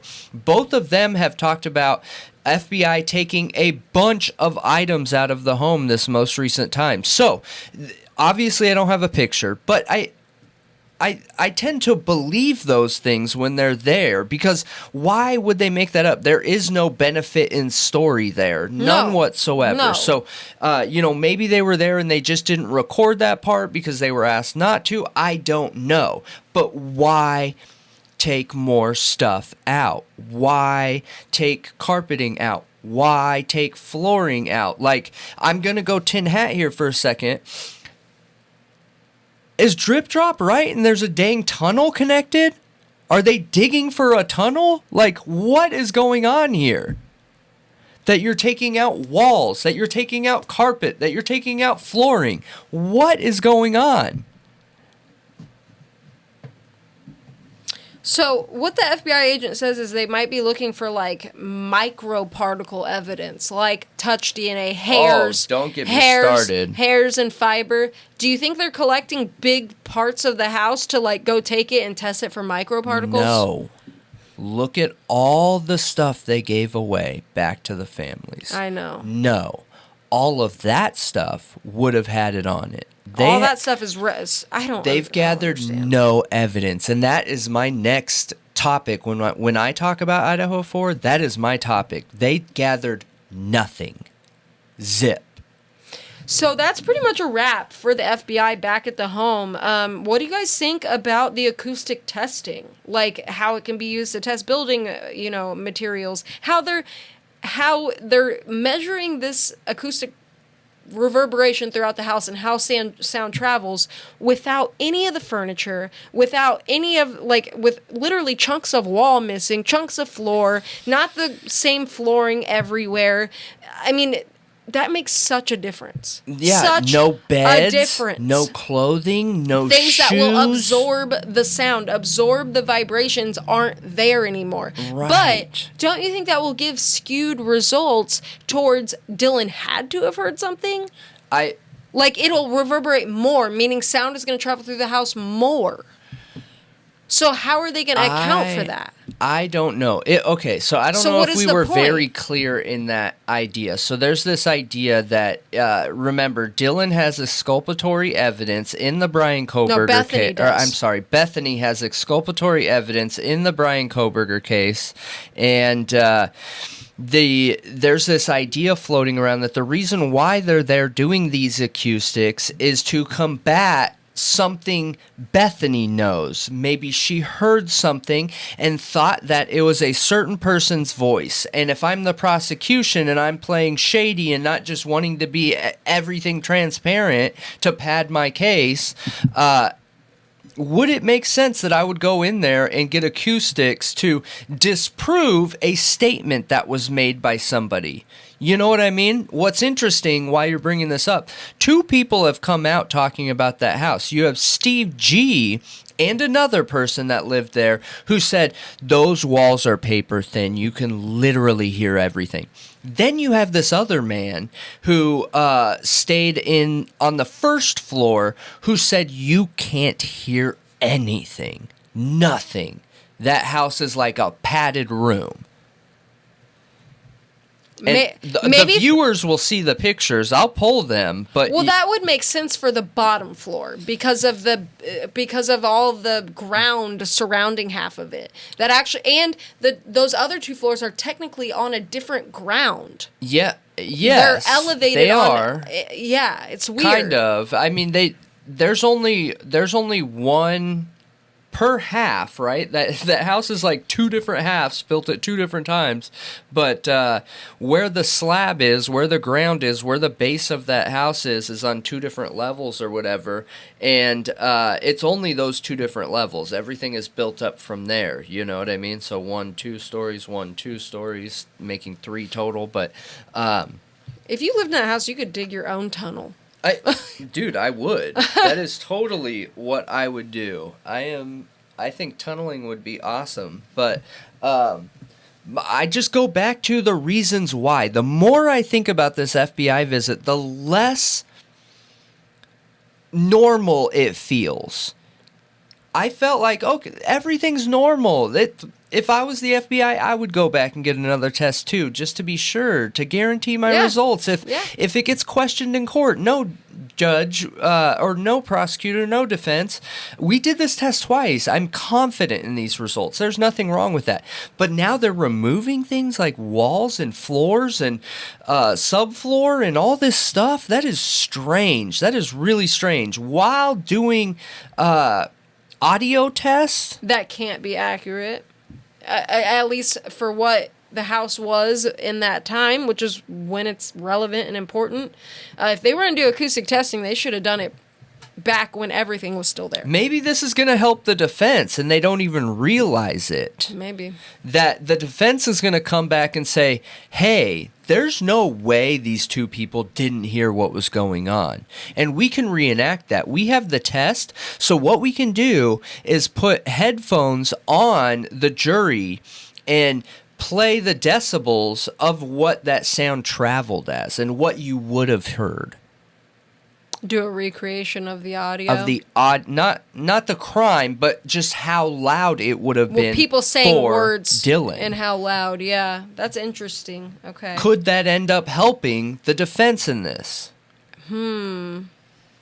If you're an expert on these things, you guys, and you're watching this, I know it was your story, but reach out to us. I want to talk to somebody that knows these things. Me too. I think the science is kind of what our channel is becoming known for, is the deep dives into like the statistical probabilities around some of this science and things. And I don't know anything about the decibels and how they travel and how that could benefit a case, how it could benefit the prosecution, disprove an eyewitness account, a statement. You know, I don't know, but I would love to talk to somebody who does. Yeah, I mean, we'll definitely. I want to know how this measurement, sound reduction index, is also interesting to me too. Like, how is that calculated? it's interesting. That's why I wanted to find it. I was searching for this on a forensically, and that was a mistake because they don't release anything about how they would do something like this at all. So you have to look into how like sound experts go into a building and they Just measure looking the at acoustics. Acoustics around like what told me that ICC or IIC or whatever was all about flooring. Yep. And it has all the details on it. So super helpful. Yeah. We'll have to dig into that more, but I thought that was... I don't know where this is going. It's interesting, and I don't know where it's going. I don't know what the point of it is. I don't know who it's going to benefit to do that kind of testing, especially since, like we said, there's no way it could be accurate. Yeah, I agree. And the more I think about it, the more like tin hat-ish this idea can go with them returning with some of these additional tests. It's really strange. Was the acoustic test, would that have something to do with the tunnel? I have no clue. Are they trying to identify where a tunnel could, would, or should be? Right. I don't know. Weird, huh? Yeah, it's strange. But we want to know what you think. Yes. So definitely let us know in the comments. Yes. All right. So now my Idaho 4 topic, which I did... This is one of the few times that we knew what each other were bringing to the table. Not what we were saying, just somewhat of the topics. Because I had been saying that I wanted to cover this topic. And shout out to somebody who left the comment. They ultimately were the final decision in covering this. I had been saying that I wanted to cover it for a while now.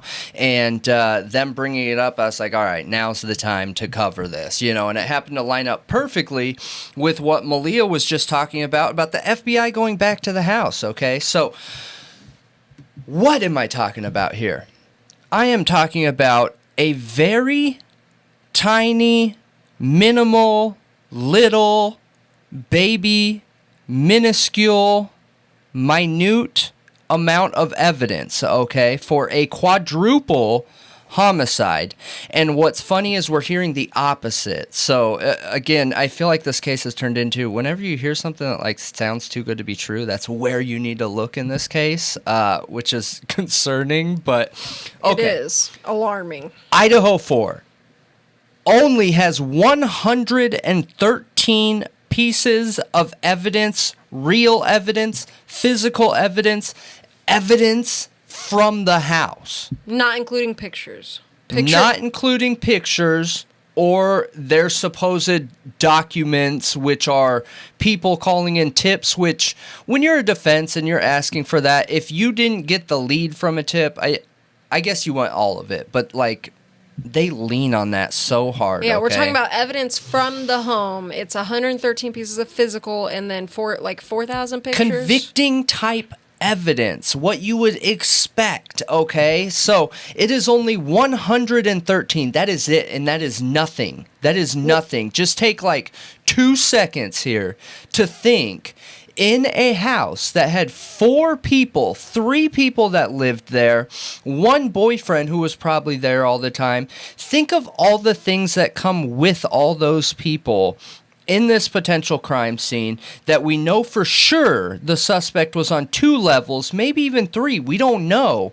And they've only pulled 113 pieces of evidence between trash cans, exterior evidence, dumpsters. Interior evidence, dumpsters. This is including fingerprints. This is including DNA samples. This is literally including everything except for paper-based or picture-based evidence. Well, another thing is to add is this was a bloody crime scene where 4 people were stabbed, and not just stabbed, but slashed, gouged, brutally assaulted, okay, in a terrible, horrifying way. There's going to be blood splatter everywhere. There was blood leaking down to the foundation of the home.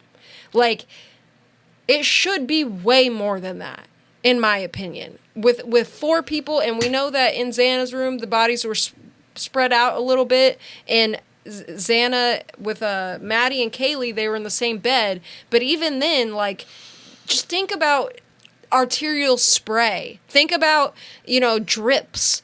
Think about, how the blood is going to travel and move.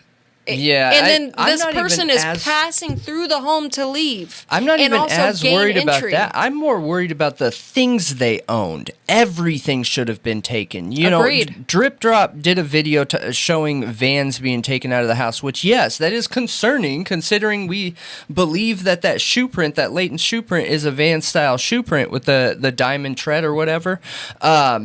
But, okay, if I sat here just quickly, I could probably come up with 50% of 113, just top of mind, not even thinking about the science tests that are involved. Think of how many pieces of clothing each person had on. You're probably talking underwear. Each sock is considered a different piece of evidence. The bottoms, tops, if they have anything in their hair, hairbands, anything like that, earrings.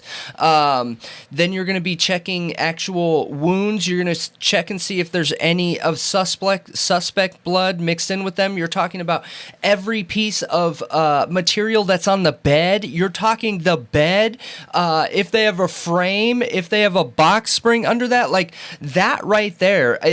Between the two rooms, I'm estimating is in the 20s, 30s, 40s. Okay. Well, and also, like, any splatter on the wall, like, should have had a swab. Any splatter on the ground, any drip, should have had a swab, or cut that piece out and taken it with you. It just seems kind of wild. And then you have, Drip Drop pointing out that the trash sat outside for forever. I agree. I think that we could just land the point just talking specifically about the rooms. How?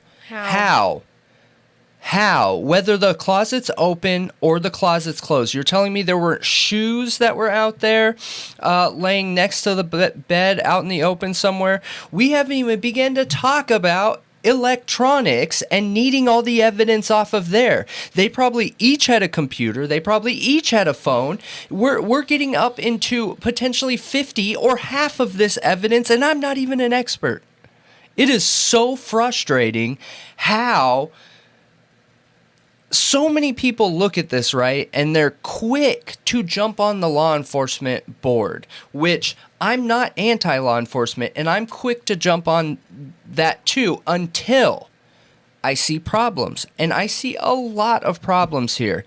And again, we make this statement every single time. It is not about Bryan Kohberger. I don't care if he's innocent. I don't care if he's guilty. We aren't talking about this for his innocence or his guilt, okay? No. We are holding our justice system accountable, and that's what it is. It's ours.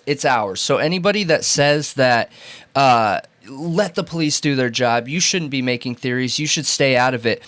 And that they don't owe us anything? I don't know what country you live in, but I don't think it's the U.S. if you believe that. These systems are ours, the people, okay? We vote these people in. We manage these people with our votes. Yep, we pay them with our own tax dollars. We absolutely are expected to hold these public servants accountable by checking, verifying, and grading their work product. And anybody that isn't is, I don't know if I would say an injustice, because to each their own, okay? There are going to be people out there that aren't interested in that. You have the freedom to not care. Yeah, you have the freedom to not care. But if you are a person who cares, you should be looking at these things. You should be. You don't know if something could come up where trace DNA because a family member sent something across the U.S. all of a sudden is in a crime scene somewhere or something like that. Like, don't you want trustworthy law enforcement to make sure things are going to be done correct, unbiased, I think not looking through a little scope and ignoring everything else around them? I think people lean on the fact, like, that's rare, that police corruption in that way and lying and framing people is rare. And it might be, but even if it's unlikely, it still happens all the time. That's why we have things like the Innocence Project, because it still happens. And it's still possible. It does happen. And the only way to identify that is to verify. And this idea, it just blows my mind, okay? So I started looking into this, and it's not as easy to find averages of physical evidence as you would think. You know, I started on Google, DuckDuckGo, went to way back, all these different search engines to try and find, like, hey, what's the average physical evidence that's found at a crime scene in a single homicide? What's the average physical evidence at a crime scene that's found in a single location, right? Maybe that varies some. And I was able to find some numbers, but not as much as I would have liked, okay? But here is a document specifically focused around the management and care of crime scene investigation. So we have crime scene processing and reconstruction. A critical element in the investigation of any crime is the collection of physical evidence. Eyewitness accounts are not always reliable, and many times the victims, as well as suspects, give biased accounts of what occurred. Now, I'm going to say it one more time. Eyewitness accounts are not always reliable, and many times the victims, as well as the suspect, give biased accounts of what occurred. Well, you know, most prosecutors and cops say witnesses are not usually reliable. A lot say that. So the fact that we're hearing through the grapevine, this is not confirmed, the fact that we're hearing through the grapevine, the entire grand jury was leaned on the statement of Dylan and Bethany is scary. Yeah, I mean, honestly... At best. And we're also hearing the timeline is based off of their accounts and their phone history. I hear you.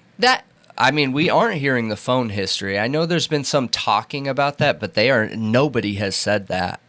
Not anybody worth, it's not anybody worth. Not anything that is worth believing has come out. Yeah, I think people have pulled some stuff from documents to kind of try to prove that. To be honest, I can't speak on it too much because I haven't looked at those documents myself, but... I've just seen creators come out with videos asking those questions, and I think that would have came out if it benefited the prosecution's timeline. It didn't. It is not in the PCA. It is not talked about, and that timeline changed 2 different times. So I do not think that that's there. Otherwise, we wouldn't have had that change. But that's just, again, opinion. So going back to what we were saying here with the eyewitness accounts or bias, frequently there is only one survivor and one story available. It is the physical evidence which is used to resolve any conflicts. The prosecutors often insist that the investigators have physical evidence supporting the charges and linking the suspect to the victim or crime scene before they will file the case. The trial courts are requiring that the case be supported by physical evidence, which has at its foundation scientific principles relating to provable facts. If all the physical evidence has not been collected or preserved properly, it has been found to be reversible error, and convictions have been overturned by the appellate court.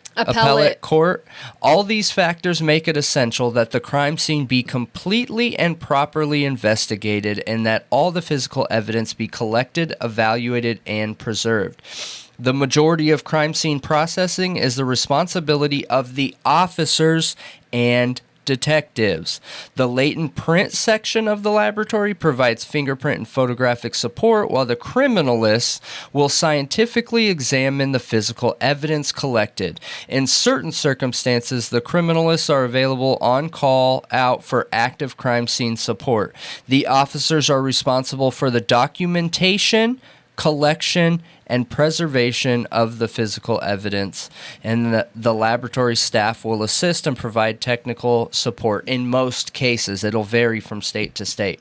But then crime scene processing. A crime scene consists of the location of occurrence, any means of transport of a victim, any secondary locations, graves, dump sites, etc. And the victim, him or herself, the purpose of examining a crime scene is fourfold. 1, to prove or disprove that a crime occurred. 2, to collect physical evidence linking a suspect or suspects to the victim or victims or crime scene, or to the victim and or suspect to a primary or secondary crime scene.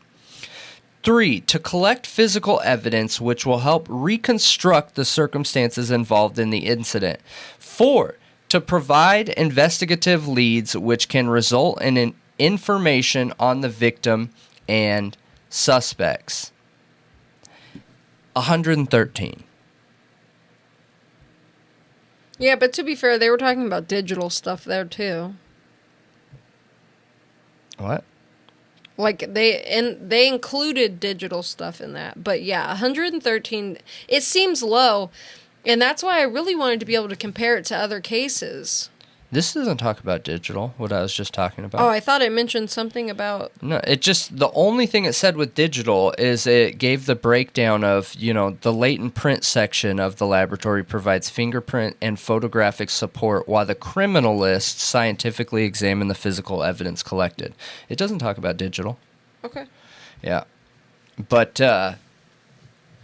I can't see how you can read this and think 113 is okay. I don't understand it. Well, and there's 4 people here. Agreed. It's just really odd. Agreed. They have to identify entry and exit points and take fingerprints from windows, doors, surfaces within the home, anywhere and everywhere. It just seems weird. And all the blood and anything, You don't know if there wasn't mixing of blood. If somebody didn't get caught, that was a suspect. Or cut, I'm sorry. If somebody didn't get cut. Yeah, because all that blood, you would need a test, swab a lot to make sure that that's not someone else's blood too. And defensive wounds. Yeah, there were defensive wounds on 2 people, meaning they fought back. So, what? If anyone ever gets themselves into a situation, make sure you, grab an eyeball. Get that skin under your nails, man. Because when I hear defensive wounds, that's what I wondered is, okay, do they have anything under their nails maybe? Or was the defensive only... or grabbing the knife, you know what I mean? Right. But this is super interesting here. So the various techniques for crime scene processing are determined by the nature of the crime and the location of the crime scene. So therefore, being quadruple homicide, you would think would be a lot. These techniques are covered in various texts and in-service and on-job training. The investigating officer should consider a number of criteria relating to physical evidence while examining a crime scene.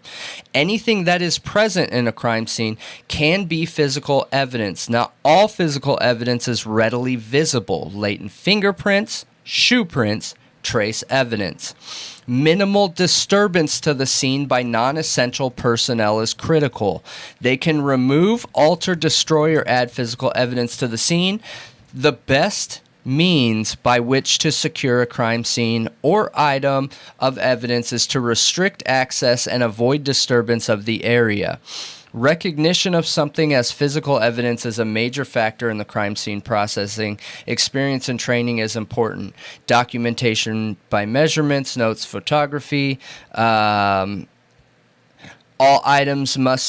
physical evidence must be collected and preserved in such a manner. So I'm gonna attach this document to this video. Okay, this goes through essentially how the physical evidence should be gathered. It tells you in here, collect all items of physical evidence. When in doubt, collect. Exactly. That is a good point, is that when they are not sure if they need something, you collect it anyway. Yes. And that would make you think they would have an abundance in excess of physical evidence. And you know what I just looked up because I was curious?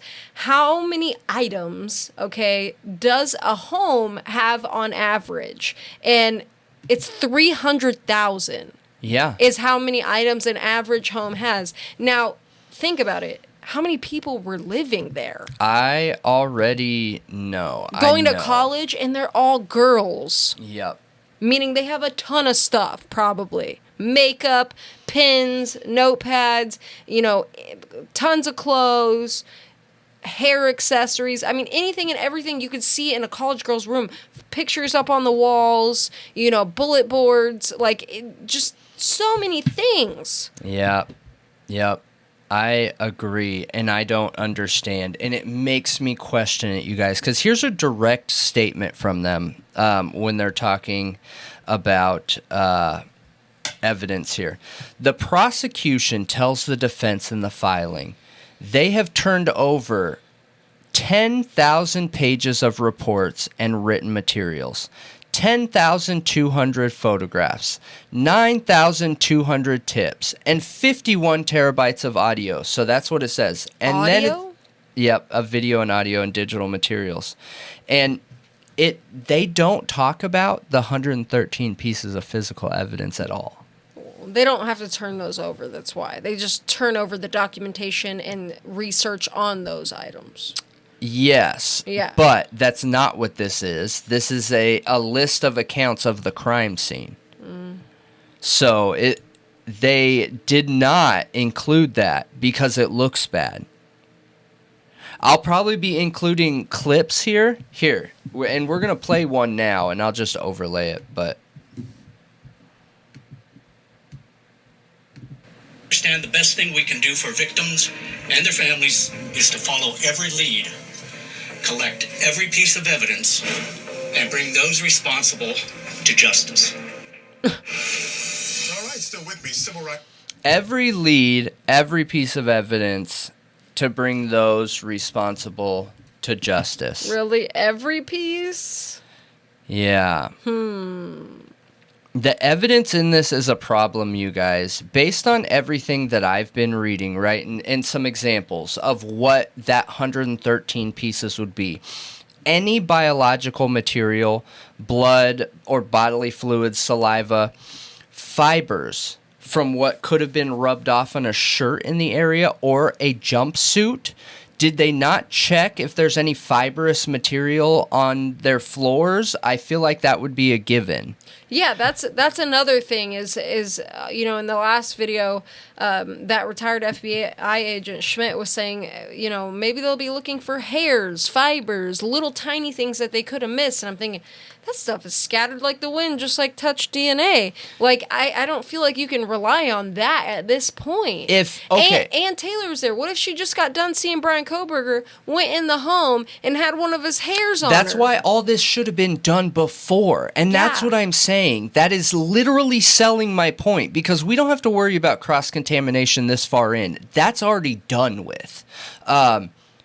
The fact of the matter is that this is an incredibly complex crime scene, and with the killer still on the loose, every bit of evidence is going to be significant and helpful to crack this case open. The knife, the incredible amount of blood, and the complexity of a bustling home with plenty of visitors. The forensics team is on a case like few others. It's so very complex. We're not talking about a person that just randomly walks up on the street and stabs somebody and walks away. We're talking about 4 individuals here. Forensics professor and Body Bags podcast host Joseph Scott Morgan also taking note of how the murderer slipped into the home on Moscow's Kings Road. No broken windows, no broken doors. And for the investigators, that's a big piece of information. It goes from, if you're looking at a potential suspect, what level of familiarity did they have with this environment? Did they feel comfortable in it? Did they know their way around? Would they say, you know what, maybe I don't want to go in the bottom? Keep in mind, the 2 people that live downstairs, they didn't die. And also in this case, a complicated stew of DNA from the roommates and, as a hopping college house, many guests. Why? Okay, they believe now that Brian Kohberger could have bought a jumpsuit from Walmart. That jumpsuit is cotton. Cotton gives off fibers, especially when you're doing something super active. There are little fibrous hairs, furry pieces that everyone out there, if you're watching, you will have seen on your clothes. Why are there no fibers found at the crime scene? It talks about paint chips here as an uncommon example. Glass, soil, vegetation, food, Did somebody pick up and move the food that was dropped off there that never got eaten? Oh, it was sitting there a long time too. Fingerprints, accelerants, hair. Dylan claims she saw eyes. How do we know eyebrow hairs didn't fall off? Serious. Insert clip of taped eyebrows. Right, right. And Dylan didn't mention any taped eyebrows, okay? Impressions, shoe prints, latent, or any marks. Latent anything. prints at all. Fracture patterns with glass, tape, doors, narcotics, electronics. Everything, you guys. Like, I hope I'm landing this point. This is an insane number here. For quadruple homicide, absolutely. Honestly, any homicide. I would think that they should be locking this down, getting a piece of tape, and being like, okay, 1, 2, like, there should be 113 pieces on just looking for fibers on the floor. With tape. I'm serious. Yeah. What are we missing here? There's probably 50 pieces of evidence in the trash can outside that wasn't checked. You know how many times we've already covered cases where a suspect left DNA on a cup, on a teacup, on... Got a drink, yep. How do we know the killer didn't go up to the sink, turn on the sink, and put their head under it to get a drink, and it touched their mouth? Like, this is a 3-story house. Yeah. My mind is blown. Unless, is there a reason why they don't want that much evidence? Did they see cleaning materials used in the house and pick up on that? Wait, why does it smell like ammonia? Why does it smell like Windex? Why does it smell like bleach? Why is there a latent footprint that randomly with none other here? Did the remaining roommates be like, yeah, we did because we were nervous because we had drugs, or you know what I mean? I'm not trying to blame anybody, but are these realistic theories? Or did the killer stay and clean? Or the killer staying clean for the 8-hour gap. I just know 113 to me does not feel thorough, does not feel respectable, does not feel honest. Feels, yeah, dishonest and lazy. This was a party house. Yeah. There should be 50 different DNA profiles. There should be spit all over that place. There should be probably other bodily fluids. They're young and partying. I do know. Did they check the bathroom? Did they take a toilet water sample because maybe the suspect went pee? Like, are these things being done? I know it's funny to joke about, but like, he took a wee. Our angle has, because we don't care if Brian Kohberger is guilty or innocent, our angle has always been, did the police do their job in this situation? Yep. Or did they do this? Hey, we should probably grab that as evidence, that one. Oh yeah, that one looks good. Oh yeah, definitely that one. Or did they do a thorough edge-to-edge crime scene analysis in these rooms?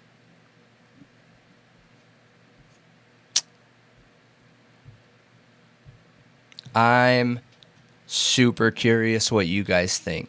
It also brings to question what they did collect. So what did you collect? What are those 113 pieces of physical evidence? One is golf clubs, apparently, that supposedly were being kept in a totally different room, in the vacant room. Yeah, that's super strange. So what's that about then? You know? Yep. A body pillow with strange. No pillowcase. Like, it's just weird looking at what they did collect. Yeah.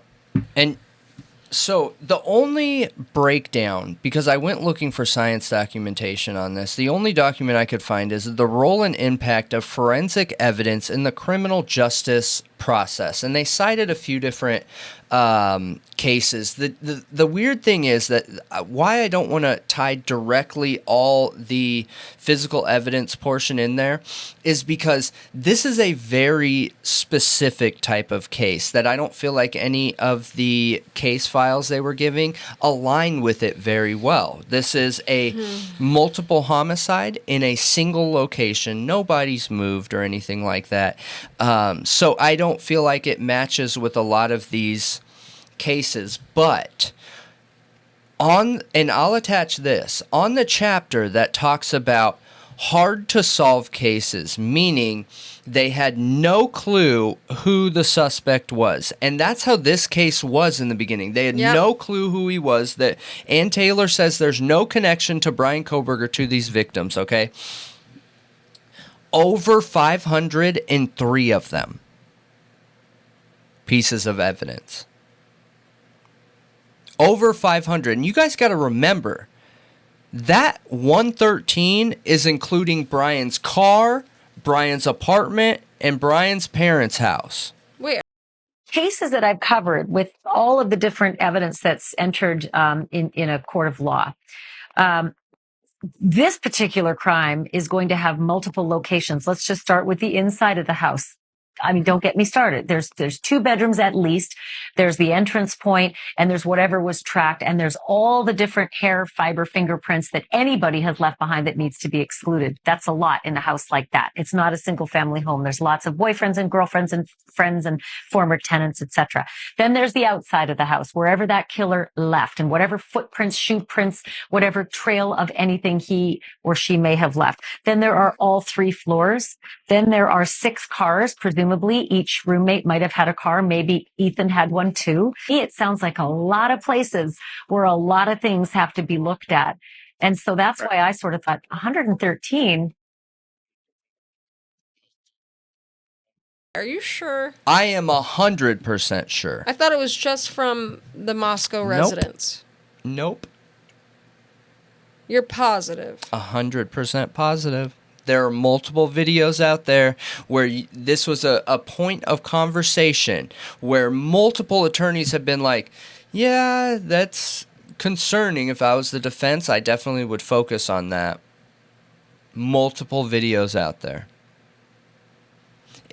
You're either going to find that or you're going to find people who are going to say, well, no. They have a ton of evidence. They have 10,000 pictures and 9,000 tips.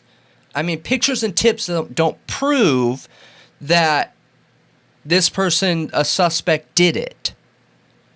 So those are a completely separate thing than the physical evidence. Tips are, okay, we can't even have the IGG in discovery because it was a tip. So to act like tips are evidence is just absurd. They're not evidence. I don't think any of that is evidence.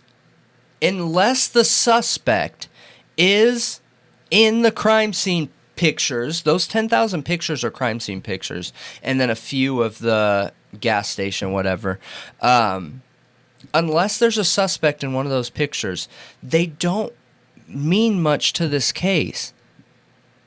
They're betting on 113 pieces of evidence to prove that this suspect that had no connection to these 4 people was there. I don't know, man. I feel so strange about it. I felt strange from day one. I'm sure you remember me bringing it up. Right when I heard it, I was like, oh. Well, I told it to you when we were doing 113? The timeline. We were doing the Ian timeline, and that's when I found that piece of information. And yeah, we both were like, wait, what? Doesn't make sense. Yeah. Nothing's adding up. This is the physical evidence for this case is 113. Something strange here, you guys. Something smells like fish. Yeah. But I'm really curious what you guys think on this. I hope I was able to land my point I suggest you never take our word for it. I suggest that you go and do some research and look up your own stats on it. This is a problem. Yeah. This adds to the idea that the police were not ready for this type of crime. They didn't have the experience. It wasn't there. A 2-year police, I don't even know what his ranking is, but Payne, 2 years in the police force, right, in that position, and he's leading this whole investigation. He was lead detective. He was lead investigator on the case. Yep. Yeah. There's a problem here. Yeah. There is a problem here. And every time we hear the news say, our goal is to gather all the evidence, every piece, show every single thing so we can be American and get the right guy. I mean, that's easy to do when you only have 113 pieces of evidence. I just wonder why. Did they check every single window for fingerprints? Did they check every single door handle for fingerprints? Each one of those tests could have been a piece, because I'm sure every door has fingerprints on it. They wouldn't know till they took it back to the machine how many doorknobs are in the home, because there should be an equal amount of physical evidence as doorknobs, right? Including pieces that aren't tied to Koberger. You include those. How many drawers in dressers? Like stuff in drawers. How do we know the killer didn't open a drawer and grab a piece of their clothing and wipe their face because they got blood on it? Like, why? I just don't get it. I don't get it. Not even touching on the tin hat numerology aspect of 113. I just don't get it. I don't get it either. But let me know what you guys think. I feel like I landed that point, hopefully. Yep. You took it all the way home. All the way. Home run.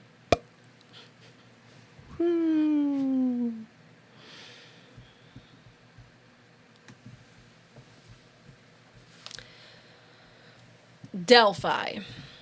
Now, we've been covering what's going on in the court, what's going on with the judge and Richard Allen's defense. It's a mess. And a little update on that before I get into the real, meat of what I'm going to talk about this time. Basically, the Supreme Court has said, Judge Gohl, we want those transcripts of what happened in your chambers with the defense. Mm-hmm. Give it to us. And she has done nothing but try to buy herself time. Extension after extension. Okay, she tried to say no originally. I don't want to give it up. And they were like, yeah, you got to give it up, girl. You got to give it up. And they did end up granting her an extension. But now, in the recent filings, they are not allowing any more time. Good. They're like, you get this to us. Because it's not like you got to go get it from the FBI like we see in the Idaho 4 case to get this information. You had it. You removed it. She's got to give it to him by November 27th, or else she in big trouble. Okay? So that's where we're at right now. She's attorneyed up. I've heard a lot of people talking about her attorney having some kind of medical malpractice issues or something. I don't remember. The attorney general refused to represent her, which we talked about last time. That is crazy. I know. I had to mention it because it's just so great. It's so sweet. Is. They were like, nope. Too much of a liability. Sorry. Yep. And, the writ of mandamus, which I don't think I talked about too much last time, who filed it, those were totally separate, uninvolved attorneys that filed that because they saw issues here. Yes. And a lot of, the whole, what is it called? I don't remember what it's called, but it's essentially the entire defense department for association the state or something of Indiana. And dude, if they didn't back them, these attorneys, there's a good chance that they were gonna I don't know what you do. I'm since I'm not a lawyer, I don't know. Do you just say, hey, you guys get no more defense attorneys? You know what I mean? Are they protesting? I don't know what that means, but I think it would be a really bad thing if an entire state's defense group, collab office, whatever you want to call it, is unhappy with you and is like, we aren't going to work for you. You know, I can't trust you. I truly believe that her career's on the line at this point. I really do believe that. This looks so bad. I wouldn't want to be a defense attorney in the state and end up having a case with her. No. Career ruining. She's walking around just like, you ruin career, you ruin career, you ruin career. You know what I mean? Just handing out career ruining left and right. Mm-hmm. Black robe-itis. Yep. I'm telling you. So, that's where we're at with that. You know, she's committed many things that are just outright illegal, like removing all of those, you know, documents from the docket. That is outright illegal. She's not allowed to do that. And we'll see where it goes. Now, what I want to talk about is a video that just recently came out from the channel. Here, where's the channel at? I think I have it pulled up right here. The heck? I think it's behind this browser window. Where did it go? I don't know, actually. Oh, it's right here. Duh. Okay. Unsolved Crimes Uncovered. Her subscribes are actually in our ballpark, which I thought was interesting because her content's pretty incredible. And, you know, I found this video and then I was watching Grizzly True Crime on the Flora fires, and one of the guys that came on Grizzly's show actually mentioned her because this channel, since last year, has been going hard into all the children in this area in Carroll County who have died in and around the time of Flora fires, Delphi to now. And it's really shocking. It's absolutely shocking.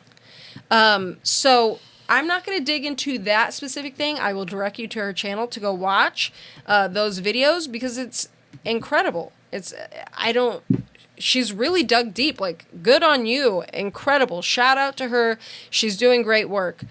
But she posted a video today that was about basically McLeland and the other prosecuting attorney that is involved in this case, and what was basically where Richard Allen's car was parked.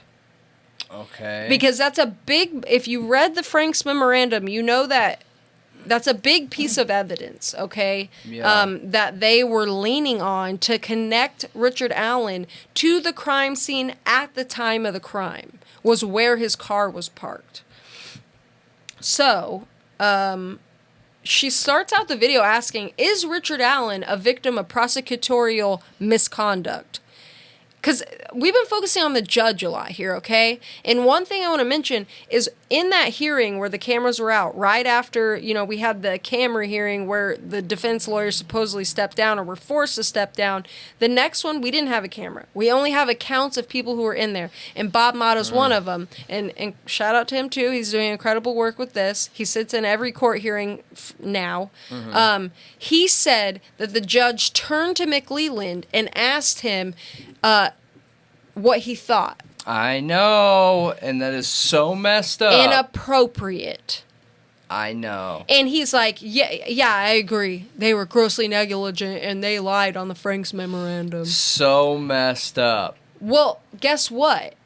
Y'all freaking lied. Yeah. On your PCA to get this arrest and to get the search warrant, which is what the Frank's memorandum is really truly about. I get that they sold a narrative, but they had tons of evidence in that Frank's memorandum of how Tony Liggett and McLeland lied. And it's not even about that. So Yes, that is important. I'm not saying it's not about that. But going back to asking the prosecution has no say in who the defense attorneys are. None. Zero. It doesn't matter. They can hate them and think they're the worst attorneys ever in the entire world. Yep. And they get no say in that. No. None. None. So why on public television, the one time you allow cameras in there, do you ask that? No, it wasn't on public television. Yes, it was that day. No, it was not. It was the next hearing after. Oh, yeah, you're right. You're right. I literally 100%. Just prefaced that whole thing with saying it wasn't on camera. You're right. But it doesn't change the fact that whether cameras were in there or not, it doesn't change the fact that that is so unfair to do. It's extremely unfair. Yeah. Not to mention, Goal, you literally assigned attorneys from your district that have issues in their record, and these defense lawyers have none. Zero. Not even a complaint. No. And these other lawyers do. I know. It's a problem. So, and she follows one on Facebook. I heard she even follows both, but I think I've only seen proof of one, which was Labrada. Yeah. So here's what it states, okay? Is that this is in the PCA. Mr. Allen was on the trail between 13:30 and 15:30, okay, military time. So I believe that's 1:30 to 3:30, right? He parked at the old Farm Bureau building and walked to the new Freedom Bridge. While at the Freedom Bridge, he saw 3 females. He noted one was smaller and had brown or black hair. He did not remember description, nor did he speak with them. He walked from the Freedom Bridge to the High Bridge. He did not see anybody. Okay, gotcha. Investigators, and that's from his statement. Okay, that is what Richard Allen told the guy who interviewed him. Mm-hmm. That's supposedly what he said. So, investigators believe Mr. Allen was referring to the former Child Protective Services building, as there was not a Farm Bureau building in the area, nor had there been. Investigators believe the females he saw... that part's not important, sorry, I just kept reading. But, anyway. So... Richard Allen says, I parked at the old Farm Bureau building. Okay, that parking lot. And they, just for whatever reason, say it was the child welfare building, is what they end up coming to. It says, investigators note, witnesses described the vehicle parked at former Child Protective Services building was a PT Cruiser, small SUV, or smart car. Investigators believe those descriptions are similar in nature to the 2016 Ford Focus that he drove. That's what they claim. But guys, that is an outright lie. That's not what the witnesses claim to have saw. Those things aren't similar at all. And they are not similar at all. Yeah. A PT Cruiser looks nothing like a Ford Focus. What the witnesses say? So, let's see. That is super strange. So, I didn't realize here's that. another thing. Hoosier Harvest Store video at 1:27 p.m. traveling westbound on County Road 300 North in front of Hoosier Harvest Store, which considered with his statement that he arrived at 1:30 p.m. at the trails. Here's one question, okay? For one, we have no description of that car other than it looking like his car. Okay? Okay. So, if that's the case, that it just looks like that type of car, and they're not giving us an exact description of it. A Ford Focus doesn't look like a PT Cruiser. No. Abby and Libby were dropped off at 1:30. Could it have been their car that was seen? Oh. Yeah. That's what she asked in this video. Like, could it have been their car? Because that's when they arrived. Yeah. That matches their time frame. And maybe the suspects parked at what's-his-face's house. So, she also makes the assertion that McLeland absolutely knows there is an old Farm Bureau building. He knows that. And she goes on to prove how he knows that. So, here's a map, okay? The Farm Bureau building is in downtown Delphi, okay?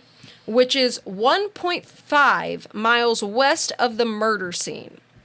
The Child Welfare building is 2,000 feet north of the murder scene. Okay. Okay, so this is the Child Welfare building right here. That's the murder scene. This is the Farm Bureau building. That's the murder scene. Look, this is the County Road 300 North that they're claiming they saw him driving on. They're claiming he parked here. This car was traveling here. But he really parked way over there? Yeah. What? So, what? Oh, man. That is like... Well, he walked it sounds like he walked to 2 bridges. And honestly, I should have looked up on Google Maps real quick what... Because I was under the impression there was only 1 bridge. What's the Freedom Bridge and the High Bridge? I thought they were the same thing. I don't know. I can... Yeah, you should try to figure that out real quick. See if there's a difference between the Freedom Bridge in Delphi and the High Bridge. Anyway, so the description was vague, very vague, okay, on the car, like we just discussed. None of the cars mentioned by the witnesses match Richard Allen's car. None of them. Not a single one.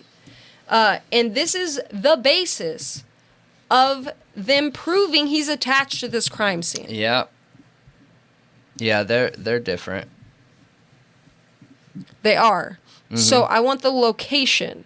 Because does it make sense for him to park here, walk to one bridge, walk to another? It depends on what kind of walk he's going to do. Is he trying to get a certain amount of miles in? No. I don't care about that. I want to see if it's on the way. Oh, just in his path. Yes. Yeah. Okay, yeah, it kind of is. So, if you're going for a walk, you know, you would walk up East Main Street, okay? And let's see, how far is that? Freedom Bridge to Farm Bureau. So, that is 1.4 miles. Okay. So if you were trying to get miles in, like you're saying, like maybe that's a workout for him. Maybe he parks there and it's a nice route, it's scenic, and you take that, you know, walk up that street, you go to the bridge, you hit the Manon High Bridge and back. It sounds reasonable to me. I agree. I think 1.5 miles or whatever it ends up being is within walking distance. It's not 10 miles. It's 3 miles. You know? Yeah. Go on a little jog or a little walk, 3 miles. That sounds very reasonable to me for somebody who wants to get in exercise. Yeah, I agree. You know? I agree 100%. But I could see how that could be odd to some people. I could see that. Well, it's just a coincidence, and some people don't believe in coincidences. I don't like coincidences and don't believe in it, but obviously they happen sometimes. Okay. You just got to dig in. Okay, but here's the thing. This is from his statement when he came and gave a statement. Like, when he saw this on the news and was like, oh, I need to go to, or he knew about it, he went and talked to an officer and gave a statement. What is the benefit in saying I parked at the Farm Bureau building? There was no narrative around this case yet. They weren't saying, oh, we know the killer parked at the Child Services building. So he's like, oh, I better not say I parked there. He couldn't have known that. Yeah, it wasn't out yet. No. The information wasn't out. So what's the benefit here? Why lie about that? Why say you parked that far away? But yeah, I was there. But I parked this far away. Yeah. How does that benefit in making you not the killer? I'm still stuck on the fact that why did they say he was parked there? That's just their theory? It's baseless speculation. They literally have no proof. Zero proof. Oh, no. Not a shred of proof. No witness said they saw a car that looked anything like his there. Oh, no. And we're going to go over the witness statements right now. So. That's scary. I highlighted 2 things from this witness statement right here. And this is Betsy Blair's observation. As the court knows by now, at 2:15 p.m., Betsy Blair observed a vehicle parked at the old CPS lot that resembled a 1965 non-black Comet with an angular design. Does that look anything like a Ford Focus? No. Betsy Blair observed on the bridge a 20-year-old kid with brown poofy hair that did not resemble Richard Allen. Richard Allen left the Manon Trail at 1:30. So Richard Allen's statement is that he left there at 1:30. Yeah, I did know all that. I didn't realize the parking thing. That's strange, though. So a young kid, like the two sketches. And we'll bring up those Sleuthy. sketches. We'll bring up those sketches now. So Sleuthy posted to Twitter some sketches, okay? Apparently there's 4, okay, that have been circulating. And she included the times, okay? So right here, we have, and here's the picture, okay, we have this guy that's got a mask on and a hood, and he's seen near the bridge at approximately 1:26 p.m. Then we have this guy with like a beanie on that was seen near the bridge at 8:30 a.m. We have Sarah's sketch, which is the person that she saw on the road at 3:57 p.m. Betsy's sketch is the guy she saw on the bridge at 2 p.m. And a lot of people are thinking, and Sleuthy even posted this video, they think the guy with the mask is the same exactly as the guy with the poofy hair. Yeah. It really feels Look, like right there. it. I Watch. know. It looks identical. It looks identical. Interesting, The only right? thing, to play the other side of the coin here, was it the same sketch artist who did all 4 of these, or just those 2 and then a different one for the other 2? I would be curious of that because of technique. Yeah, I don't know. I'll try and find out so I can put it on the screen, because I haven't looked into that either. Yeah, I am not sure. Okay, now here is Sarah's statement, okay? Sarah is the one who saw a man wearing a tan coat and muddy pants. And according to her, he had mud. Well, no. According to the PCA, they say that that this man was muddy and bloody and looked like he had just gotten in a fight. Her actual statement did not say that. Oh, and the blue coat. The PCA states that she saw a man in a blue coat that was muddy and bloody and looked like he had just gotten into a fight. And then we have that picture of that old man, okay, from her statement. But her actual statement said she saw a guy in a tan coat wearing muddy pants. No blood, way. no looking like he was in a fight, okay? Oh, no. And, yeah, I know. So. I am blown away. Yeah. So Richard Allen's black Ford Focus was not at the CPS lot, this is according to the defense, at 2:15 p.m. when Betsy Blair passed by and saw a 1965 Comet-looking car. And the man with the blue coat. Like, that's not what Sarah said. So, and both of those are lies. They literally took that information and said, she saw Richard Allen's car, she saw Richard Allen. Yeah, and then made it fit. And made it fit. Like, literally what we saw in the Dr. Moore case. Yes. Exactly. Now, this creator then poses the question, with this proof of them lying, if we had that Frank's motion, would they be getting charged with perjury at this point? Because we never got it. We never got that hearing. You know, the judge never even started scheduling it. She never even scheduled it. And when the defense brought it up in that last court hearing where they were in there and they asked her, like, when there was something said about the memorandum, she's like, what? I wasn't upset about the memorandum. Like, she got defensive about it.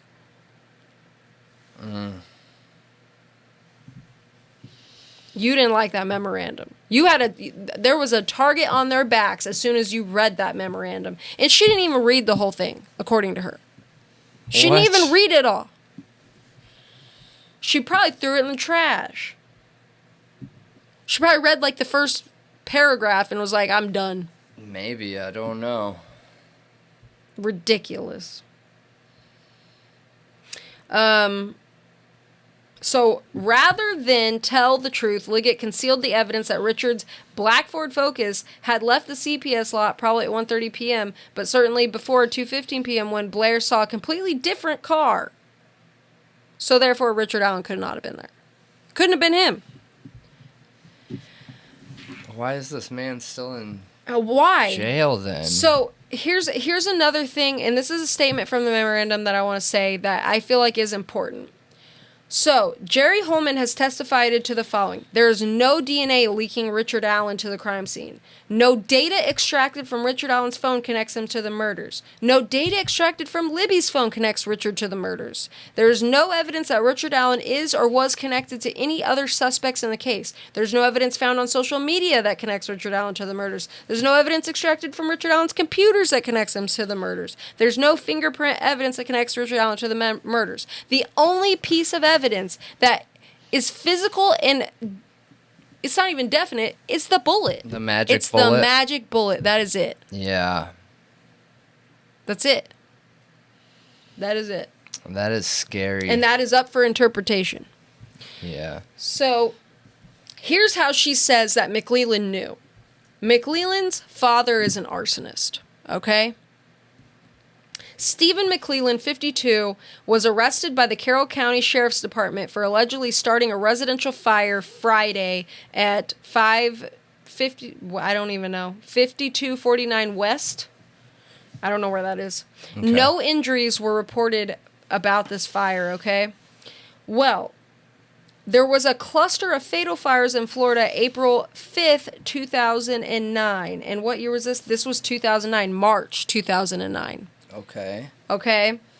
Well, he gets arrested, okay, for this fire.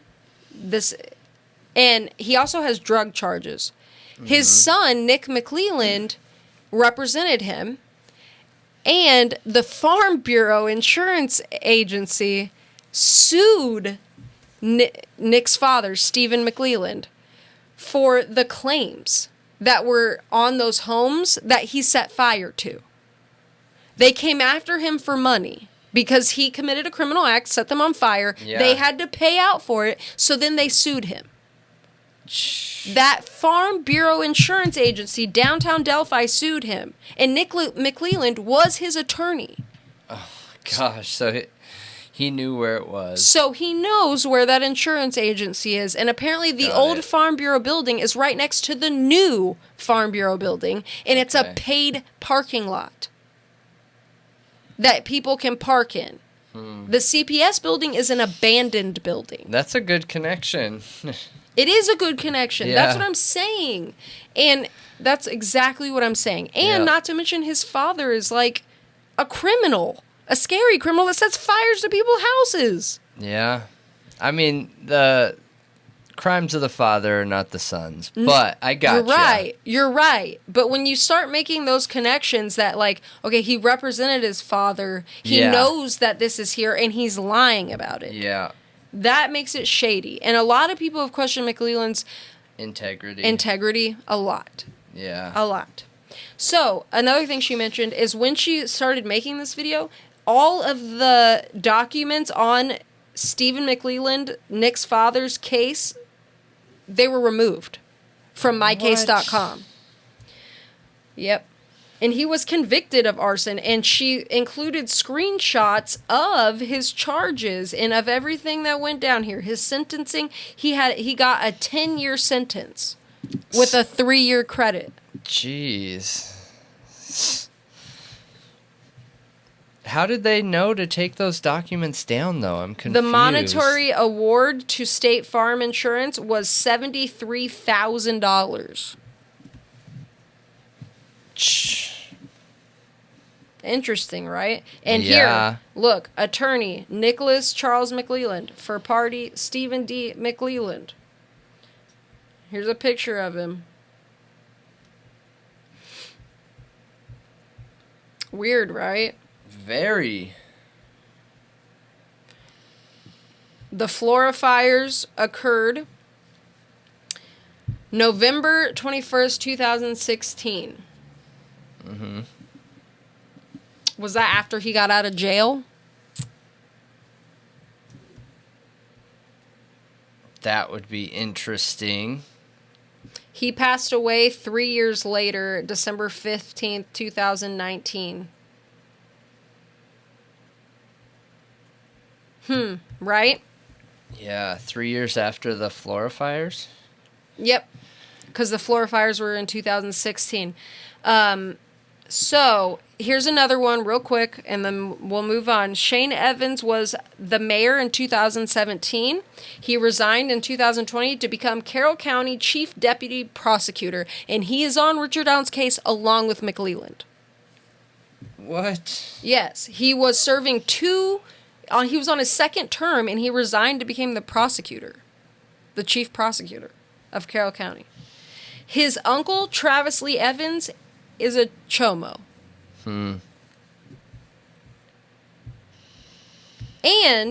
I want to mention here, so Travis Lee Evans, 43, Logansport, was found guilty last month in Cass Superior Court, 2 on 6 counts of child molesting, 3 as Class A felonies, and 3 as Level 1 felonies, 3 counts of sexual misconduct with a minor, all Level 4 felonies, and 2 counts of child exploitation, 1 a Class C felony.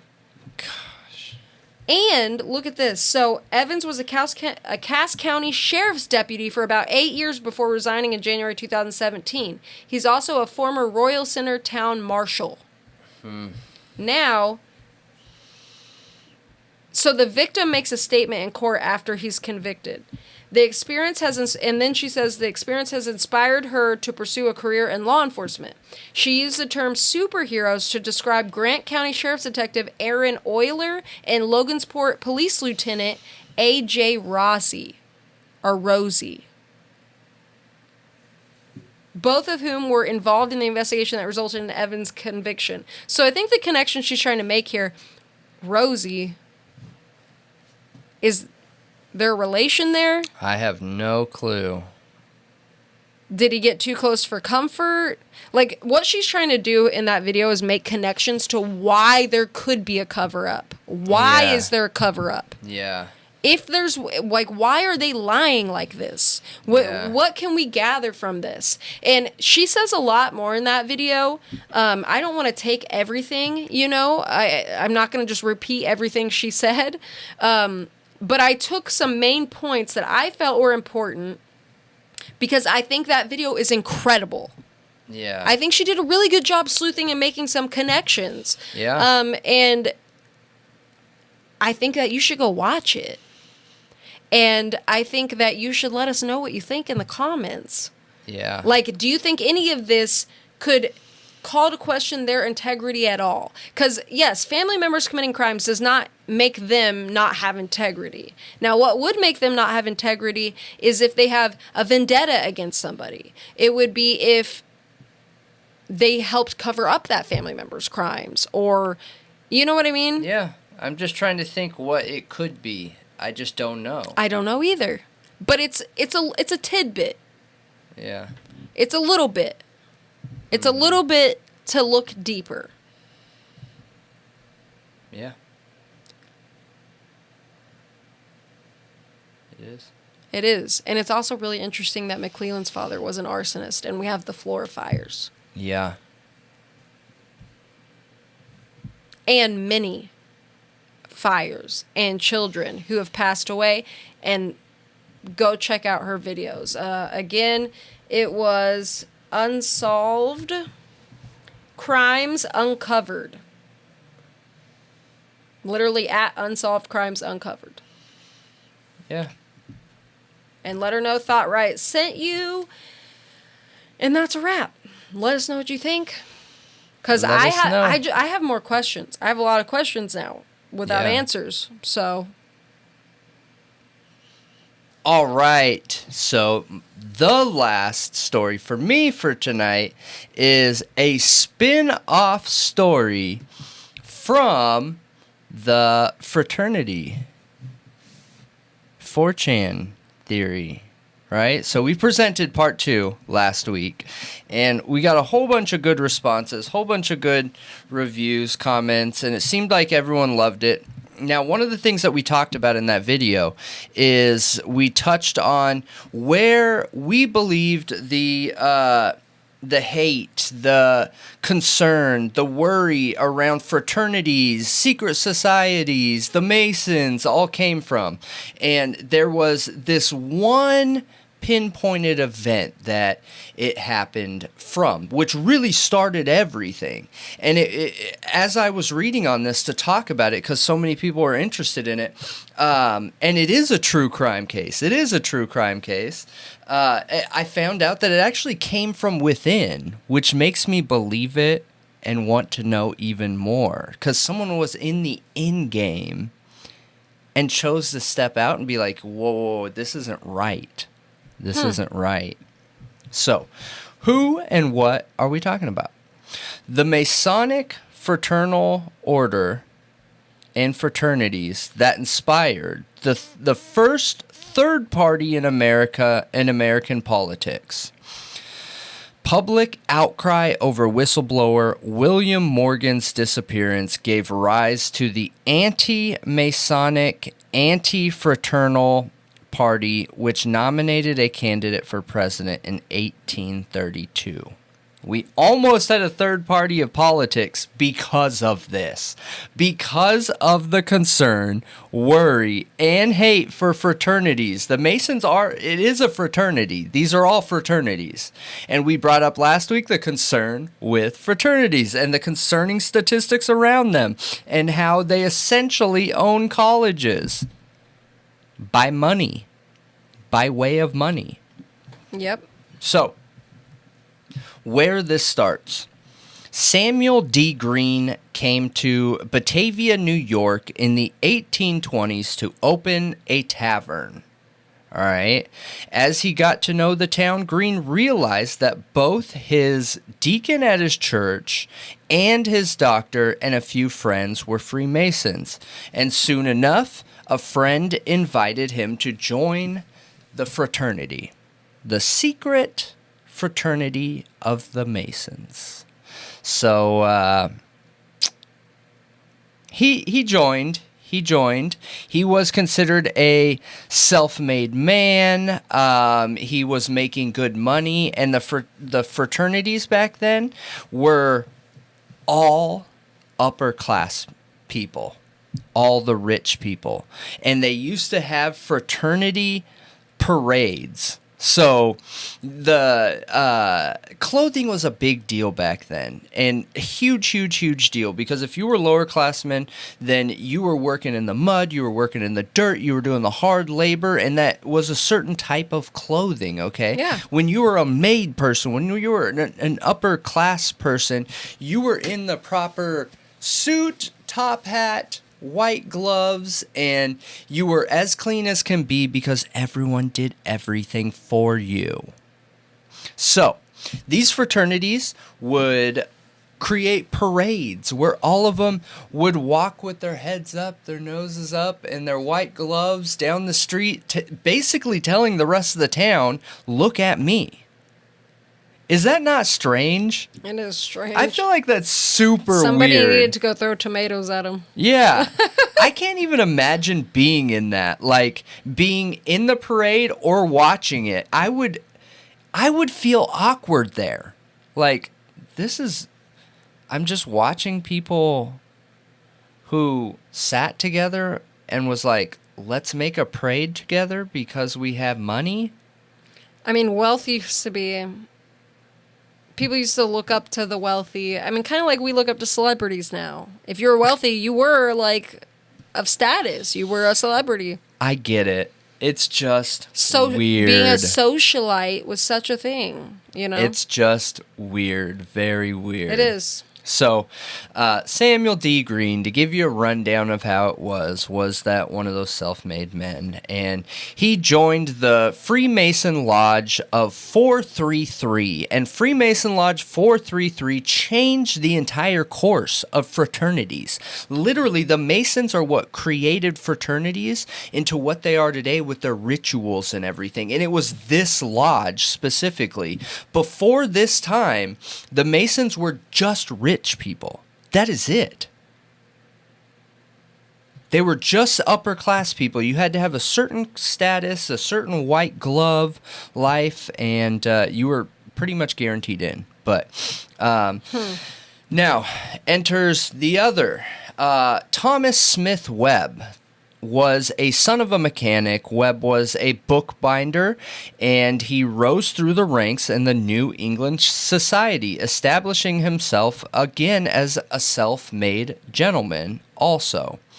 But his more lasting impact was his role in formalizing a series of rituals for use in Masonic lodges. So this guy joins the lodge, okay, and it doesn't say when he joined. He was already like a managerial part of the lodge. And like I said, it was all rich people before. Well, Webb decided to change how the lodges did things. And through his role, it said in here that his more lasting impact was formalizing a series of rituals for use in Masonic lodges. Webb thought the most important aspect of fraternities was its rituals, which would bind brothers together in the strongest manner possible. The more esoteric, the more crazy, the more absurd the ritual, the more taboo, the more bonded these brothers became. Because I think it's that idea like, hey, if we're outcasts, let's be outcasts together and like be outcasts. I am whatever you say I am, right? I'm outcast. I'm this weird acting in the shadows person. So they leaned into this. They leaned into this and started coming up with all these rituals. It gave a rundown of what some of those rituals were, and when they had a new brother, they would blindfold him and blow out all the candles or whatever, and they would take turns like pushing him, I guess. Really weird. I've seen that in movies before. Yeah, really, really weird. So that if he fell, they would help you up and stuff. So I guess it's a way to like depend on your brotherhood or something like that. I don't know. Trust building exercise. Yeah, something. But as it said in here, Masonry of the 1820s was more dependent on its secrets than previous generations had been, which helped explain why the men of Batavia's Lodge 433 managed to get caught up in this scene, in this true crime of the 1800s, okay? So a man named William Morgan. Morgan was reportedly a veteran of the War of 1812. He was a bricklayer from Virginia who'd settled in Batavia, generally a well-liked, outgoing member of the community. He had been actively involved in the Masons this entire time, and it was Morgan who helped instruct Green in the rites as the town owner and his rituals, and he would help people take oaths. And based on what I'm reading, he started becoming uncomfortable with the rituals. Like it was getting weird is what my guess was. You know what I mean? Yeah. Who knows what other kind of rituals they were talking about, like, you know, adult type rituals. I don't. Not G-rated, more like R-rated type stuff. Yeah, for sure. So or X-rated. And as he was going through that, you know, Morgan became more and more disillusioned to the fraternity in New York. And as he was getting uncomfortable with the rituals, he was also seeing the unhealthy control in politics. And he wasn't okay with that. He felt like the Masons should be separate from politics, and he was worried about their power. So he started creating this idea of publishing an expose of the group that revealed all of its traditions and secrets. So he wrote it.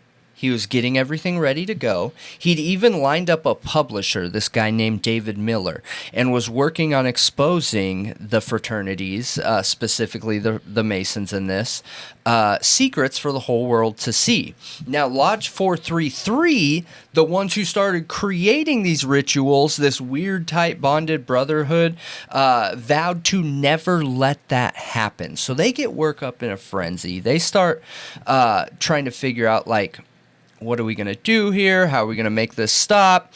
And as Green, who is one of the men that I talked about in the beginning, would later explain, a curious air of detached conspiracy settled over the lodge in the summer of 1826. It was clear to everyone that something needed to be done about Morgan's threatening revelations, yet no one could say outright what that something might be. According to Green, conversations became increasingly roundabout and half enigmatical. The brothers would denounce Morgan as a wicked and perjured wretch, and then someone would chime in and say something like, all honest Masons would see that appropriate penalties had to be executed, but the threats remained vague, and no one would come out and say specifically what they planned to do, you know? So it was almost like just backroom chatter, essentially, that, hey, this is a fraternity. We can't let this guy do that. That can't happen. So what the Masons did in this is they actually gathered with other fraternity members, okay, because they were protecting this fraternity idea, and this is super interesting. Yep. But they tried harassment first. They besieged Miller, the printer, right, the one who was going to publish and print this, and they besieged Miller, Morgan's would-be publisher, with lawsuits. And on Saturday, August 19th, they had Morgan arrested on trumped-up charges involving a stolen shirt and tie, and they kept him in jail through Monday, so he couldn't work on printing that statement of their secrets or whatever. While Morgan was in prison, Masons ransacked his lodgings looking for the manuscript, but Morgan and Miller were unbowed. They were ahead of it. They thought that something like this could happen. So on September 10th, arsonists attempted to set fire to Miller's printing office. The fires were quickly extinguished, but by that point, there's no going back. They're committing crimes. This is the first time that we see something like this being done. So there was nothing that was going to stop it. So the morning after the fire, Morgan was arrested once again after he literally just got out, and was held through Monday, held through the weekend. I'm assuming what they did is they would charge him and knew that charge wouldn't stick, and as soon as he would get in front of the judge, he would be let out. So they picked him up on Friday, held all weekend, and then let him out Monday or whatever. Well, they did this again. So they picked him up this time on a phony debt charge of $2. They said that this guy owed $2. What? Yeah. But this time they took him to Canandaigua. I'm probably hacking that, but it's 45 miles east of Batavia. There's no cars back then. So imagine the commitment. 45 miles east of Batavia, way out of there, for who knows why, and nobody can explain that except that this was planned, okay? He was held overnight until a man he had never seen before arrived to pay his bail and have him released. Morgan's initial relief quickly turned to terror, and as he was being walked away by these two men, he was yelling, "Murder, murder, murder, they're gonna murder me." And he was shoved roughly into the carriage and was literally never seen again. And these are first-hand accounts. These are first-hand accounts, okay? And there's literally a drawing that I put on the last video talking about this, and I'll put it up here. Artists came out and painted pictures about it. People were up in arms, man. So was he murdered? Nobody knows for sure because the body was never recovered. No one ever heard from him again. And in 1827, a few men, 3 or 4 men, got arrested with the kidnapping of this. So it was Lawton Lawson, Nicholas Cheesebro, Edward Sawyer were convicted of kidnapping him. But they would later hint that they had driven Morgan to Rochester and then west to an empty fort, and then talked about how they had taken him to the Canadian border and told him, you can never come back. Yeah, right. They killed him. I know. They did. So it was let off, okay? You got to remember, these fraternities owned the local government here. They owned the local government here. Police, he had been arrested 2 times from police. Those police were surely involved in some way. They were fraternity members, right?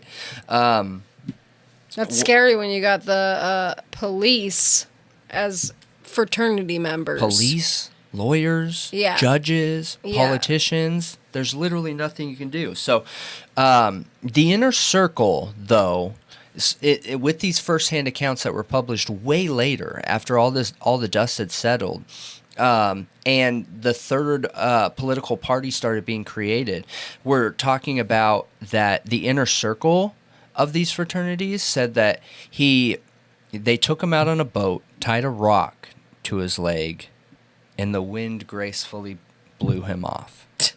That's what they said. The wind gracefully blew that was their him quotes. off. That was their quotes. He That's died what they were so saying. gracefully. They just didn't want to say murder. We pushed him. Yeah. We killed him. Yep. So, clearly we think that's what happened. No body found, no nothing. Oh, man. Yeah, so scary, right? Was looking at it from the Idaho 4 perspective in this topic, is this more to it? Is there a secret involved here? And they're trying to protect the fraternity? Are they trying to make sure a fraternity doesn't become wiped out nationally? Possibly. Is that possible? I think anything could be possible. Really. I do. I also question, why were their secrets so important? I don't know. And what's interesting is shortly after Morgan's disappearance, the expose was published anyways. Oh, it was? It was. Oh. It was published anyways. And nobody cared. Nobody cared about the expose. Well, they did. I mean, it was used as a political tool because this third party had already started. So, above all, for Green and the others that knew about what had happened, the greatest horror was that the murder wasn't an act of a random mob. Instead, as Green would later write in his memoir, these men who were leaders in this plot against Morgan and Miller were men of standing character. They were, at the time, holding some of the most important offices in church and state. Oh, gosh. Yeah, they were our sheriffs, they were our judges, they were our justices, our constables, our military officers of high standing, religious leaders, and politicians. Everything had been considered and determined upon the very highest authorities in the fraternity councils. Weird, right? Yeah. Hidden behind the scenes, pulling the strings, were the fraternities and Masons, and they were wreaking havoc on American democracy and had to be stopped. Apostates like Green broke their silence, giving public lectures about the dangers of fraternities and secret societies, and on July 4th, 1828, the citizens of Leroy, New York, published their Declaration of Independence from fraternal Masonic orders. And the anti-Masonic movement is born. And that was all based off of that man's death? That was all based off of his death, yes. And the total and complete cover-up. Now, these fraternities, if you guys remember, were already in the colleges, okay? They're just, at this time, in the early 1800s, there wasn't a lot of college students. In 1870, there was only 60,000 college students nationally.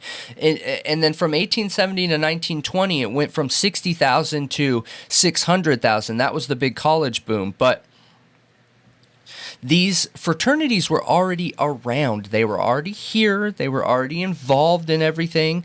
And the general society and public, the other Americans, democracy, saw them as a problem. So wait, fraternities as in the Freemasons were here, but were fraternities in colleges like Sigma Chi, they were a thing? Yes. At that point? Okay. Yes. Okay. Yes, they were. The first fraternity, college-based fraternity, was in the 1700s. Oh, okay. Yep. I guess I didn't quite understand that before. Okay. First fraternity. But didn't you say the anti-fraternity party? 1776. December 5th, 1776, Phi Beta Kappa was created at the College of William and Mary. That's what we talked about. I just didn't remember the exact date. But yes. So didn't you say the anti-fraternal organization ended up becoming just like the fraternal organizations? I mean, yes, they created groups, and there was the Know Nothing Party that they called themselves that because fraternities claimed to have this secret knowledge and stuff, and they were like, screw your knowledge, we don't need it, Yeah, and we're dumb and we like it. Yeah, exactly. And what are you going to do about it? And they almost elected a president. That's crazy. That's super cool. It was super, super close. It was a 3-party race. Think about, though, rebelling against the elite by saying, I don't know anything. Yeah. Like, I'm dumb. I mean, it works. You know how many people that watch us take my confidence, and they're always saying, like, I can't stand him, he's a know-it-all. But dude, I'm the first one to say I don't know nothing. I don't know nothing. Yeah, but there's a difference if in a conversation and somebody's like, you're wrong, you got to be able to admit you're wrong. Yeah. And you do. Yeah. So I don't think that's valid criticism. Yeah, that's my point. Yeah, so I know it's not valid. Yeah, I know. I was just making the distinction. Like, somebody could say, I don't know anything, but then I could turn around and sit here and be like, well, you're actually wrong about that, and then you can't admit that you're wrong, but you do admit that you're wrong. Yeah. Like, because some people can't admit that they're wrong. I'm wrong all the time. When I say I literally don't know anything, I'm meaning that. I look at life in a way where I don't even think, if there's like a knowledge book, this is like all the knowledge, how much of all that knowledge do I know? I would be blown away if it was like 10%. I literally don't think I know anything, and that's how I try to approach that stuff. So I mean, if you don't know anything, then there's tons of room for learning. That's the whole point. Yeah. Is I think it's important that people don't ever feel like they need to prove what they know. Who cares? Yeah. I know what I know. Maybe I knew that 5 years ago and I don't know it now. Does that matter? No. Maybe I've never known that. Does that matter? No. It doesn't change who you are as a person. It doesn't change anything. No, it doesn't. So I thought this was interesting. I hope you guys thought this was interesting, because here's the thing, okay? If we're comparing and contrasting here, the Idaho 4 theory, could this be a fraternity in trouble, and maybe the fraternity didn't have anything to do with this crime? Maybe they did have something to do with it. I have no idea. But would they be like, we can't kick you out, we don't want you here, leave out of the country, and you're never taking part in anything fraternity ever again, but we also can't kick you out on paper? If a fraternity came out and said, yes, one of our fraternity members did this, not just one, but two, and two other people that were lookouts, and we kept it a secret for a year, you're telling me that you don't think that fraternity would be closed down? They're too far in. Yeah. There's no coming out. It's very similar circumstances. I just don't think the right choice is ever death. No, it's absolutely not. You just deal with the accountability. Yeah. You be an adult and you get over it, man. Yeah, I mean, it's just scary how easily they were able to manipulate the system to do this. Like a college system? Yeah. Who depends on their income? Who gives 75% of the money coming in? Who, if all of Greek Row packed up and left and didn't supply a college anymore, it would go under? Yeah. That kind of power? That's pretty insane. I didn't realize that if you closed the fraternities at a university, they would go under. For sure. I want to know, like, how much in the Idaho 4 situation, if one particular fraternity, like Sigma Chi, was, removed from that college campus, how much money would they lose? How much? How much is Sigma Chi donating? How much do they pay? Well, they accept 13 applicants every year. Okay. So there's some maths that need done. Yeah, well, 113 pieces of evidence, 3. Are you focusing on numerology again? Yeah, I think it's interesting. Yeah, it is. I think it's interesting. What if there's some alumni within the investigative team? Yeah, They've made a sworn oath. I'm pretty sure there is. They've made a sworn oath to protect the fraternity above all else. Fraternity literally before the law. Before your own job. Before your own job. Before anything. And sworn to secrecy. And it's funny how people on the outside that support the law enforcement so intently look at that and think like, oh yeah, they're dumb drunk kids. Like, they don't take that serious. Look, a commitment is as serious as the person making it makes it. Yeah. So, like, you cannot be on the outside looking into somebody's commitment and judge that commitment. Because you don't know what it means. And for someone like me, if I make a commitment about something, like, I am usually, it's important to me, that kind of stuff. So I'm one of those people where I will never make a decision just like that. Like, I need to think about it. Let me chew on it. Let me think of all the different possibilities, things that could happen. But once I'm like in, I'm in. That's it. Yeah. That's just how I am. And I'll be in no matter what till it's burning down. I mean, you can be dumb and drunk and still be very committed to a cause. Yeah, but whoever did this crime wasn't dumb. I mean, they could be. It could be dumb, and they obsessed on it and had the last 5 years to think of every possibility. 5 years? I don't know. I just think that this crime was done in a way somebody thought about it. It was not a spur of the moment. I don't think so either. Somebody obsessed on this to make sure that it was right. I'm telling you, one of the key things that I've talked about in my past with crime that I've done is police never look at a crime scene with the intention of finding the misdirection. So how much of this crime is misdirect? Is it just the sheath? Is it maybe not the sheath? Is it the fact that they somehow made sure that they wouldn't call the cops until 8? I don't know. Yeah, I don't know either. There's so many questions in this case, and Is it possible the killer did encounter them and took their phone and said, I'm going to be out here. If you come out here, that's it. So they stayed in their room for 8 hours waiting and listening and thinking, I don't know, maybe I think literally anything's possible. And the reason why is because we have been given no evidence, and we only have 113 pieces of physical evidence. Yep. We got DNA that can't be submitted. Oh, man.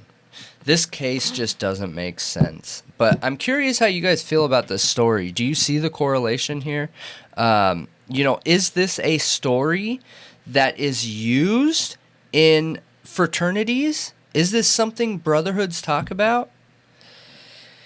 I don't know. Like, these guys saved the fraternities. Like, do they look at this and think highly of them? Oh, for sure, because it's they always are honoring, which when I was pulling up pictures for Sigma Chi, I saw some things about the men that came before them and saying, like, honor on thy name, or, whatever. There was a ton of stuff about their founding fathers, and, like, that stuff is important. The lineage of these men who have been in these fraternities and, what they've done for the fraternities is well documented and honored, and they still tell stories of these men, which is what that picture that was on our last 4chan thumbnail was all about. Yep. It was all about Those guys the new generations telling the generations of old. Yep.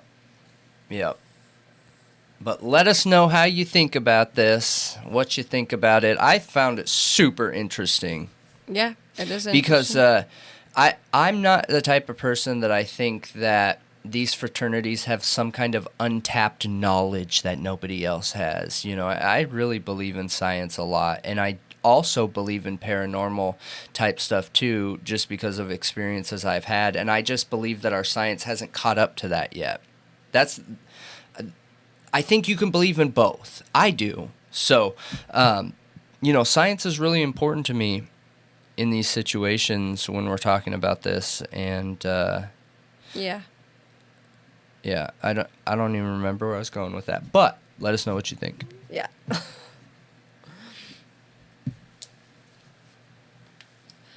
So, on November 21st, 2016, single mother Galen Rose woke up to the smell of smoke in her duplex apartment. This was a home converted into a duplex. Her 4 daughters were trapped upstairs in their bedroom, and she tried to rescue them, was unsuccessful, and went outside. There were several 911 calls by neighbors and bystanders, which, by the way, we're not allowed to hear any of those. They were considered evidence for the investigation, so they never have let anybody hear the 911 calls.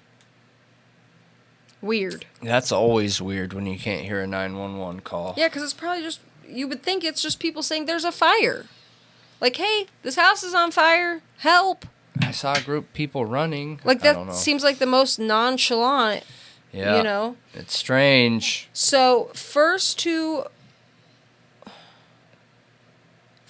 respond was a Flora police officer and a Carroll County Sheriff's deputy.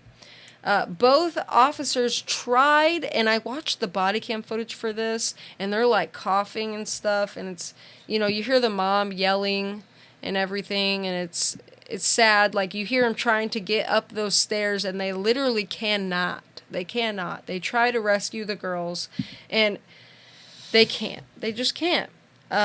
Kenya, Kiara, Cariel, and Kiani were the 4 little girls that died that night. One of the police officers ran to the fire department, which was just like a few seconds away. Jeez. Why were they not there already? That is a huge issue in this case, is that the fire department did not respond timely. So he goes in there. He was a volunteer firefighter. He gets his gear on. He hollers at him, let's go. And he runs back, and then he goes in the house, him and the other officer, and try to get the girls. something goes wrong. And in the body cam footage, you hear screaming. And then you hear an alarm bell about the oxygen monitor beeping, like low oxygen. Something goes wrong. So then firefighters have to run in there and rescue the police officer and the girls. They pull them all out. They start doing CPR right away. Not all of them are unresponsive, except for the police officer who's rushed to the ER. He survives, but he had significant injuries. Gosh. Yeah, it's honestly terrible. Absolutely terrible. That is. So surrounding fire departments from Flora and Delphi extinguished the fire. The apartment was owned by 2 local businessmen, one of whom was the sitting president of Flora Town Council at the time of the fire. Now, November 21st, 2016 is when all of that happened. The next day, the Indiana Department of Homeland Security releases a statement saying they're investigating the fires and how it started, and they believe that it started in the kitchen behind the refrigerator, is what they claim the next day. News outlets quote an unnamed source who says investigators are focusing on the home's electrical system. Then, January 28th, 2017, so the next year, like this happened in November, so just a couple months later, the Red Cross, in cooperation with the local fire department, conduct a door-to-door smoke detector campaign to inspect existing smoke detectors and install new ones. See, here's the thing. It says, ironically, businesses, contractors, and rentals were not eligible for the replacement smoke detectors, so Galen Rose's apartment would not have been eligible for new smoke detectors. Here's the thing. The smoke detector in her girl's room wasn't working. It didn't work. It failed. And that was a point of contention in this case, especially with the landlord. Yeah. Yeah. So, January 28th, 2017, the fire investigator with the Indiana Department of Homeland Security announces that the cause of the fire was arson, with multiple accelerant sites throughout the home. 2.5 weeks later, on February 13th, is when the Delphi murders happen. Now, one thing I want to bring up is that this was an African-American family, a black family, okay? And they are a tiny minority in this area. Tiny, teeny, tiny, okay? And I want to kind of mention, because I didn't quite understand where all of this was located. So, Delphi and Flora are about 66 miles from Indianapolis. Okay. So about an hour and 15 minutes. Flora is 9.5 miles from Delphi. So about 15-minute drive. Now, Flora is 25 miles from Lafayette, which has a population of about 70,000, and West Lafayette has 44,000. Okay. So these are tiny, teeny, tiny towns that are pretty close to a pretty big city. Only like, what did I say here? Lafayette. They are 25 miles, so about a half an hour drive. It has Purdue University. That's a 154-year-old college. Yep. Or university. It's 2 little tiny towns that are basically little suburbs, essentially. But they are a very small town. And it is a mainly white population. Now, the Delphi murders got a ton of media coverage. A ton. And a huge reward. But they both went cold. Both of these cases went cold. The Flora fires, the only reward money they had was what literally people from the community pulled together and created. Was a reward. And one lady even wrote a cookbook and sold it to raise money for the Flora fires. A big issue that was coming out last year was that money, I guess it was written into whatever contract that if in a certain amount of time, if the reward money had not been used, if the case had not been solved, it would go to the volunteer fire department. That was the fire department that dropped the ball. Yeah. And people were, advocating online, like, we need to stop this. Like, and the people who put this money together were like, we don't want it going to them. We want it to stay on this. And it wasn't that much. It was a few $1,000s. But it ended up going to the fire department. Now, I believe there's a $5,000 reward from the state police, but that's it. And they haven't gotten nearly the media coverage that Delphi has at all. And I don't know how I feel about that, to be honest. But I will say one thing, that in 2017, the mom, Galen Rose, actually came to the media and said she didn't think it was an arson. That she placed blame with the landlord. I mean, what? Okay. I would side with science, not... I agree with you. But maybe she's not a science type mind person, right? So the simple thing to look at is that smoke alarm because the girls could have got out, right? And I think both things are to blame. It doesn't mean it's not arson, and that fire alarm still could have saved them. Yeah. You know what I mean? Yeah, I see what you're saying. It could be both are to blame. Yeah. But, so she sued her landlord.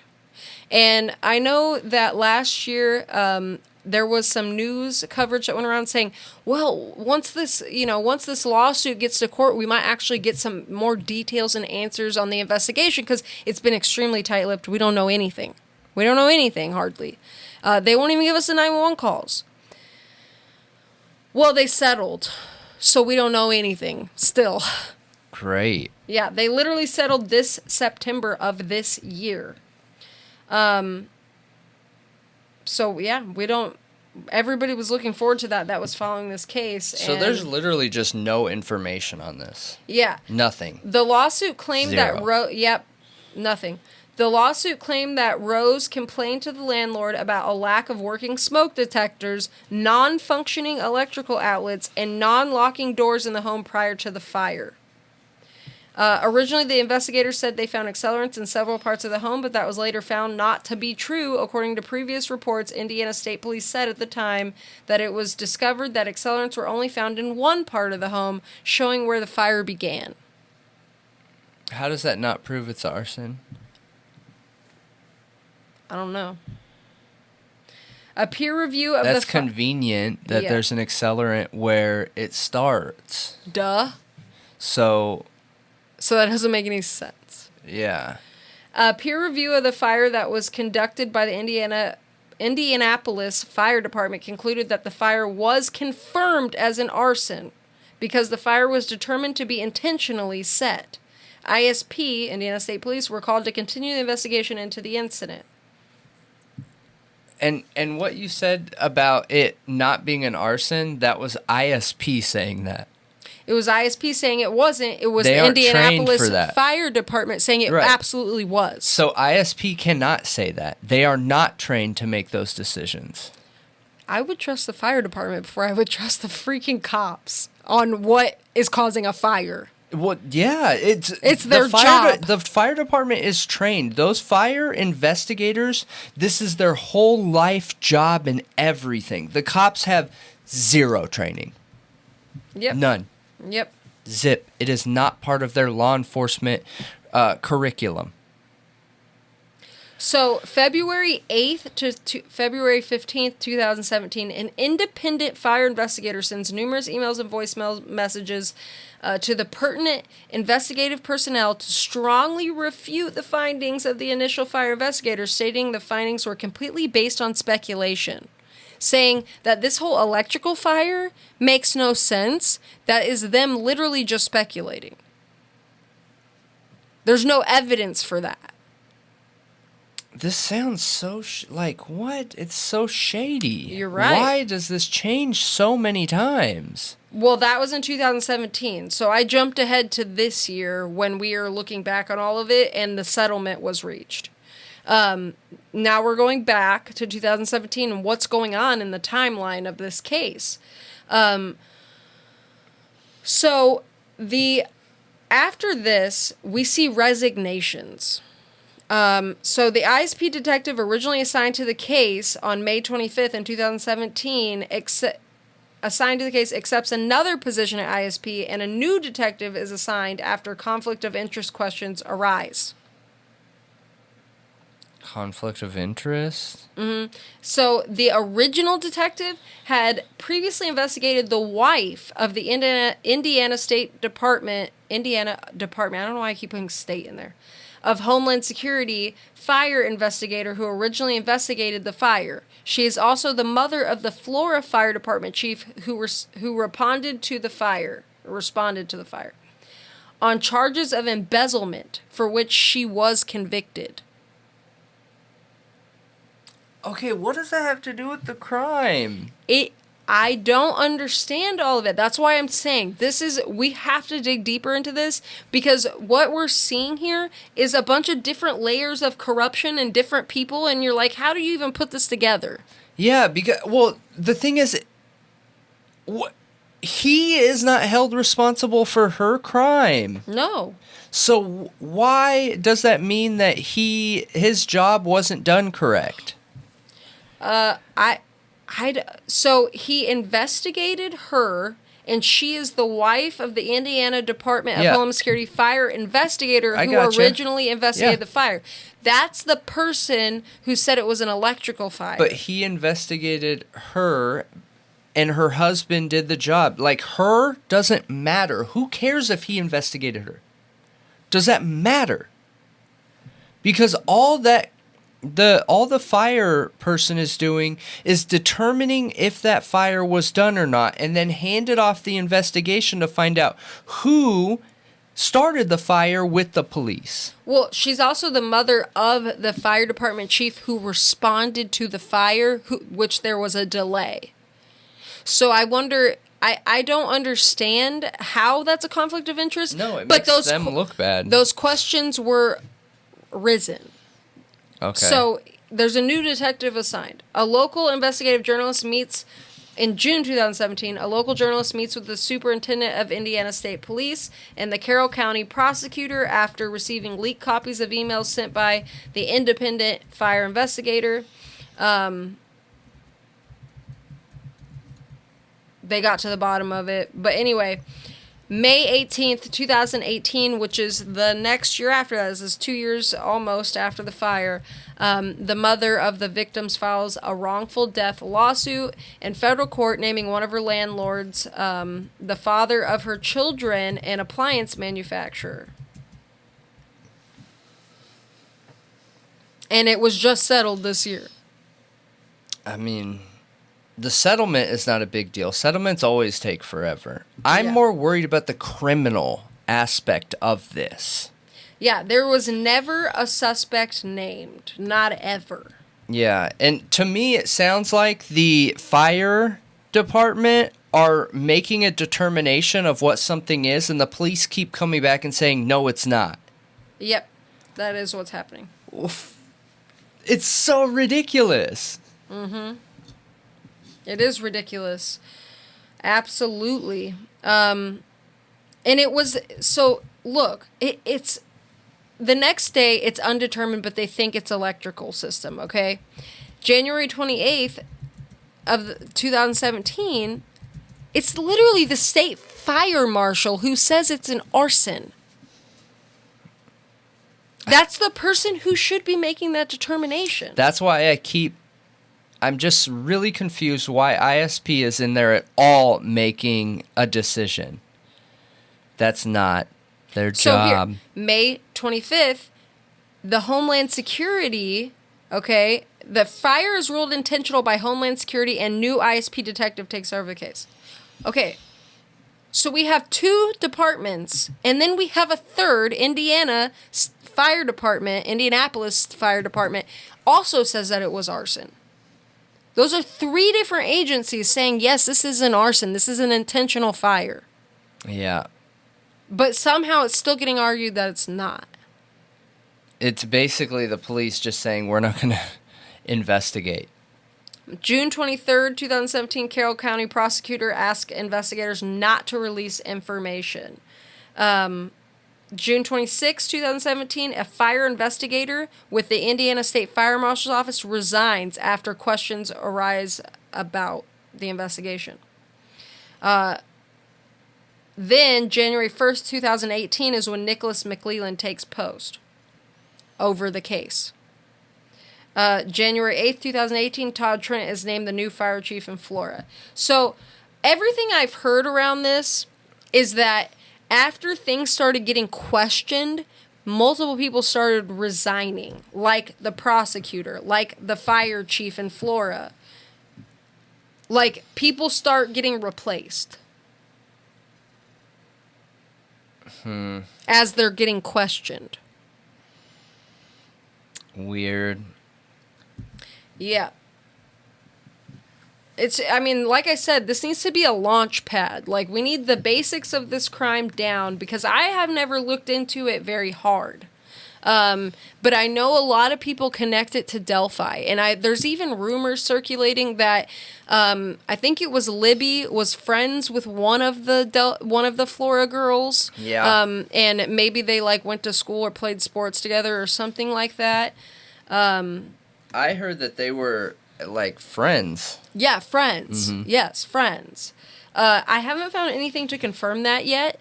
If anybody knows out there and would like to pass that information along and has confirmation, I would appreciate that. But here's my question. This is a predominantly white area. This area is known to have had KKK activity in the past, heavy KKK activity in the past. From what I have found online. Not so much now, but it's also pretty close to the starting point of where the Vinlanders, a skinhead gang, was formed. Mm-hmm. There are rumors, that Brad Holder told his ex-wife that the reason the girls were killed was because one of their moms was dating a black man or someone outside of the race. These girls were killed in a fire determined by at least 3 different agencies, if not more, to be an arson, and they are one of the only black families in this area.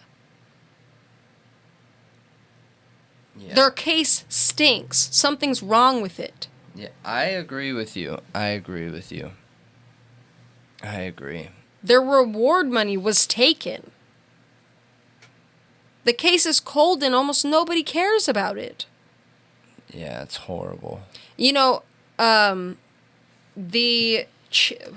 is he? He's the guy that's over ISP that is always talking about Delphi too. What is his name again? Doug Carter. ISP Superintendent Doug Carter. He claimed, I saw this in Grizzly's video, which she's awesome. I like her. But she played this video clip of Doug Carter saying he wrote on a sticky note when he got the information about the Flora fires, and he keeps that on him now. And he said he'd give his life to find out who killed those girls.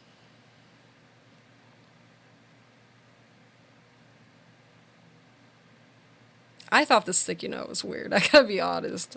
Everyone was kind of talking crap on him, but I don't know. He prefaces a lot of his press conferences about this, criticize me if you want. He's already expecting the hate. Because he wants to know? No, because people are questioning ISP's integrity in this investigation. Right, so they think that he's helping hide it. Yes. Got it, yeah. Or he's not calling out the people who are hiding it. Yeah. Yep. Now, this case is so disgusting. It is disgusting, and it's super, super sad. Everybody who talks about these girls said that and lived in this town says everybody knew, like, when you drove by that area, you were going to see those 4 little faces smiling and waving at you because they were always outside in the front yard playing, and they waved to everybody, and they were just super happy, happy, playful little girls. And it's super sad. Like, you can hear, you know, different media sources like that had interviews with neighbors and stuff, and they sounded like really, really happy kids, you know. And it's just tragic. And who would have set this fire? Who would have done that? And we just talked about in the past story about Delphi that Nick McClelland's dad was an arsonist in this time period. So was he out? And we also talked about a YouTube channel that is covering deaths in the area of these girls in Carroll County. We need to dig into that ourselves, I think. I find it really questionable. Like, what's going on here? Why are there so many deaths of kids in this area? Why are there so many fires? Are there multiple arsonists? Or is this like gang activity and they fire houses when something's going on? Like, is this a known way to take care of something in that area? I mean, we are talking about the Vinlanders in this area. Yeah, what do they do? I think it's What do strange. they do to their dead? They set a pyre. Yeah. They set a fire. Yeah, I think it's really strange. I just don't even know what to make of it right now because I feel like my brain's going a million different directions. I don't know. There's details that I need to know to help come to an idea of what I think happened. It's really strange to me. The big thing is that ISP ever said it wasn't arson. Like, okay, great. That's like me saying, hey, the next space shuttle, you know, the rocket we're going to send up to the moon, the best thing to use for fuel is vegetable oil. Vegetable oil? Yeah, because I'm not a scientist. I'm not a rocket science, clearly. That's like ISP talking about a fire. They don't know. They have no experience. That is not their expertise. No, it's not. And I don't know why that was ever being argued when you have agencies that it is their expertise. It is their job to determine these kinds of things. And honestly, the science has come really far with determining that stuff. And, you know, they actually are talking about demolishing that home now. Was it demolished, actually? Because I think that was an old article that I read it in. Well, I'm not sure. But I mean, I don't know how much could be gotten from it at this point. I think it's been gone over by many different agencies. And honestly, I trust, because all of the people who were qualified to make that call said it was an arson. So I don't care what anyone else says. Exactly. I only care about the qualified answers. I agree. And multiple of those agencies went over this house, and all of them that I have seen decided it was an arson. So that's what I trust. Yeah. I just want to know, like, is there no suspect because of lack of investigation? Were they even looking for a suspect ever?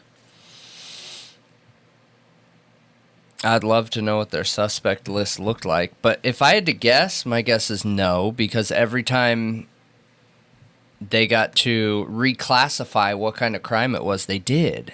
So why would you look for a suspect if it's not intentional? Exactly.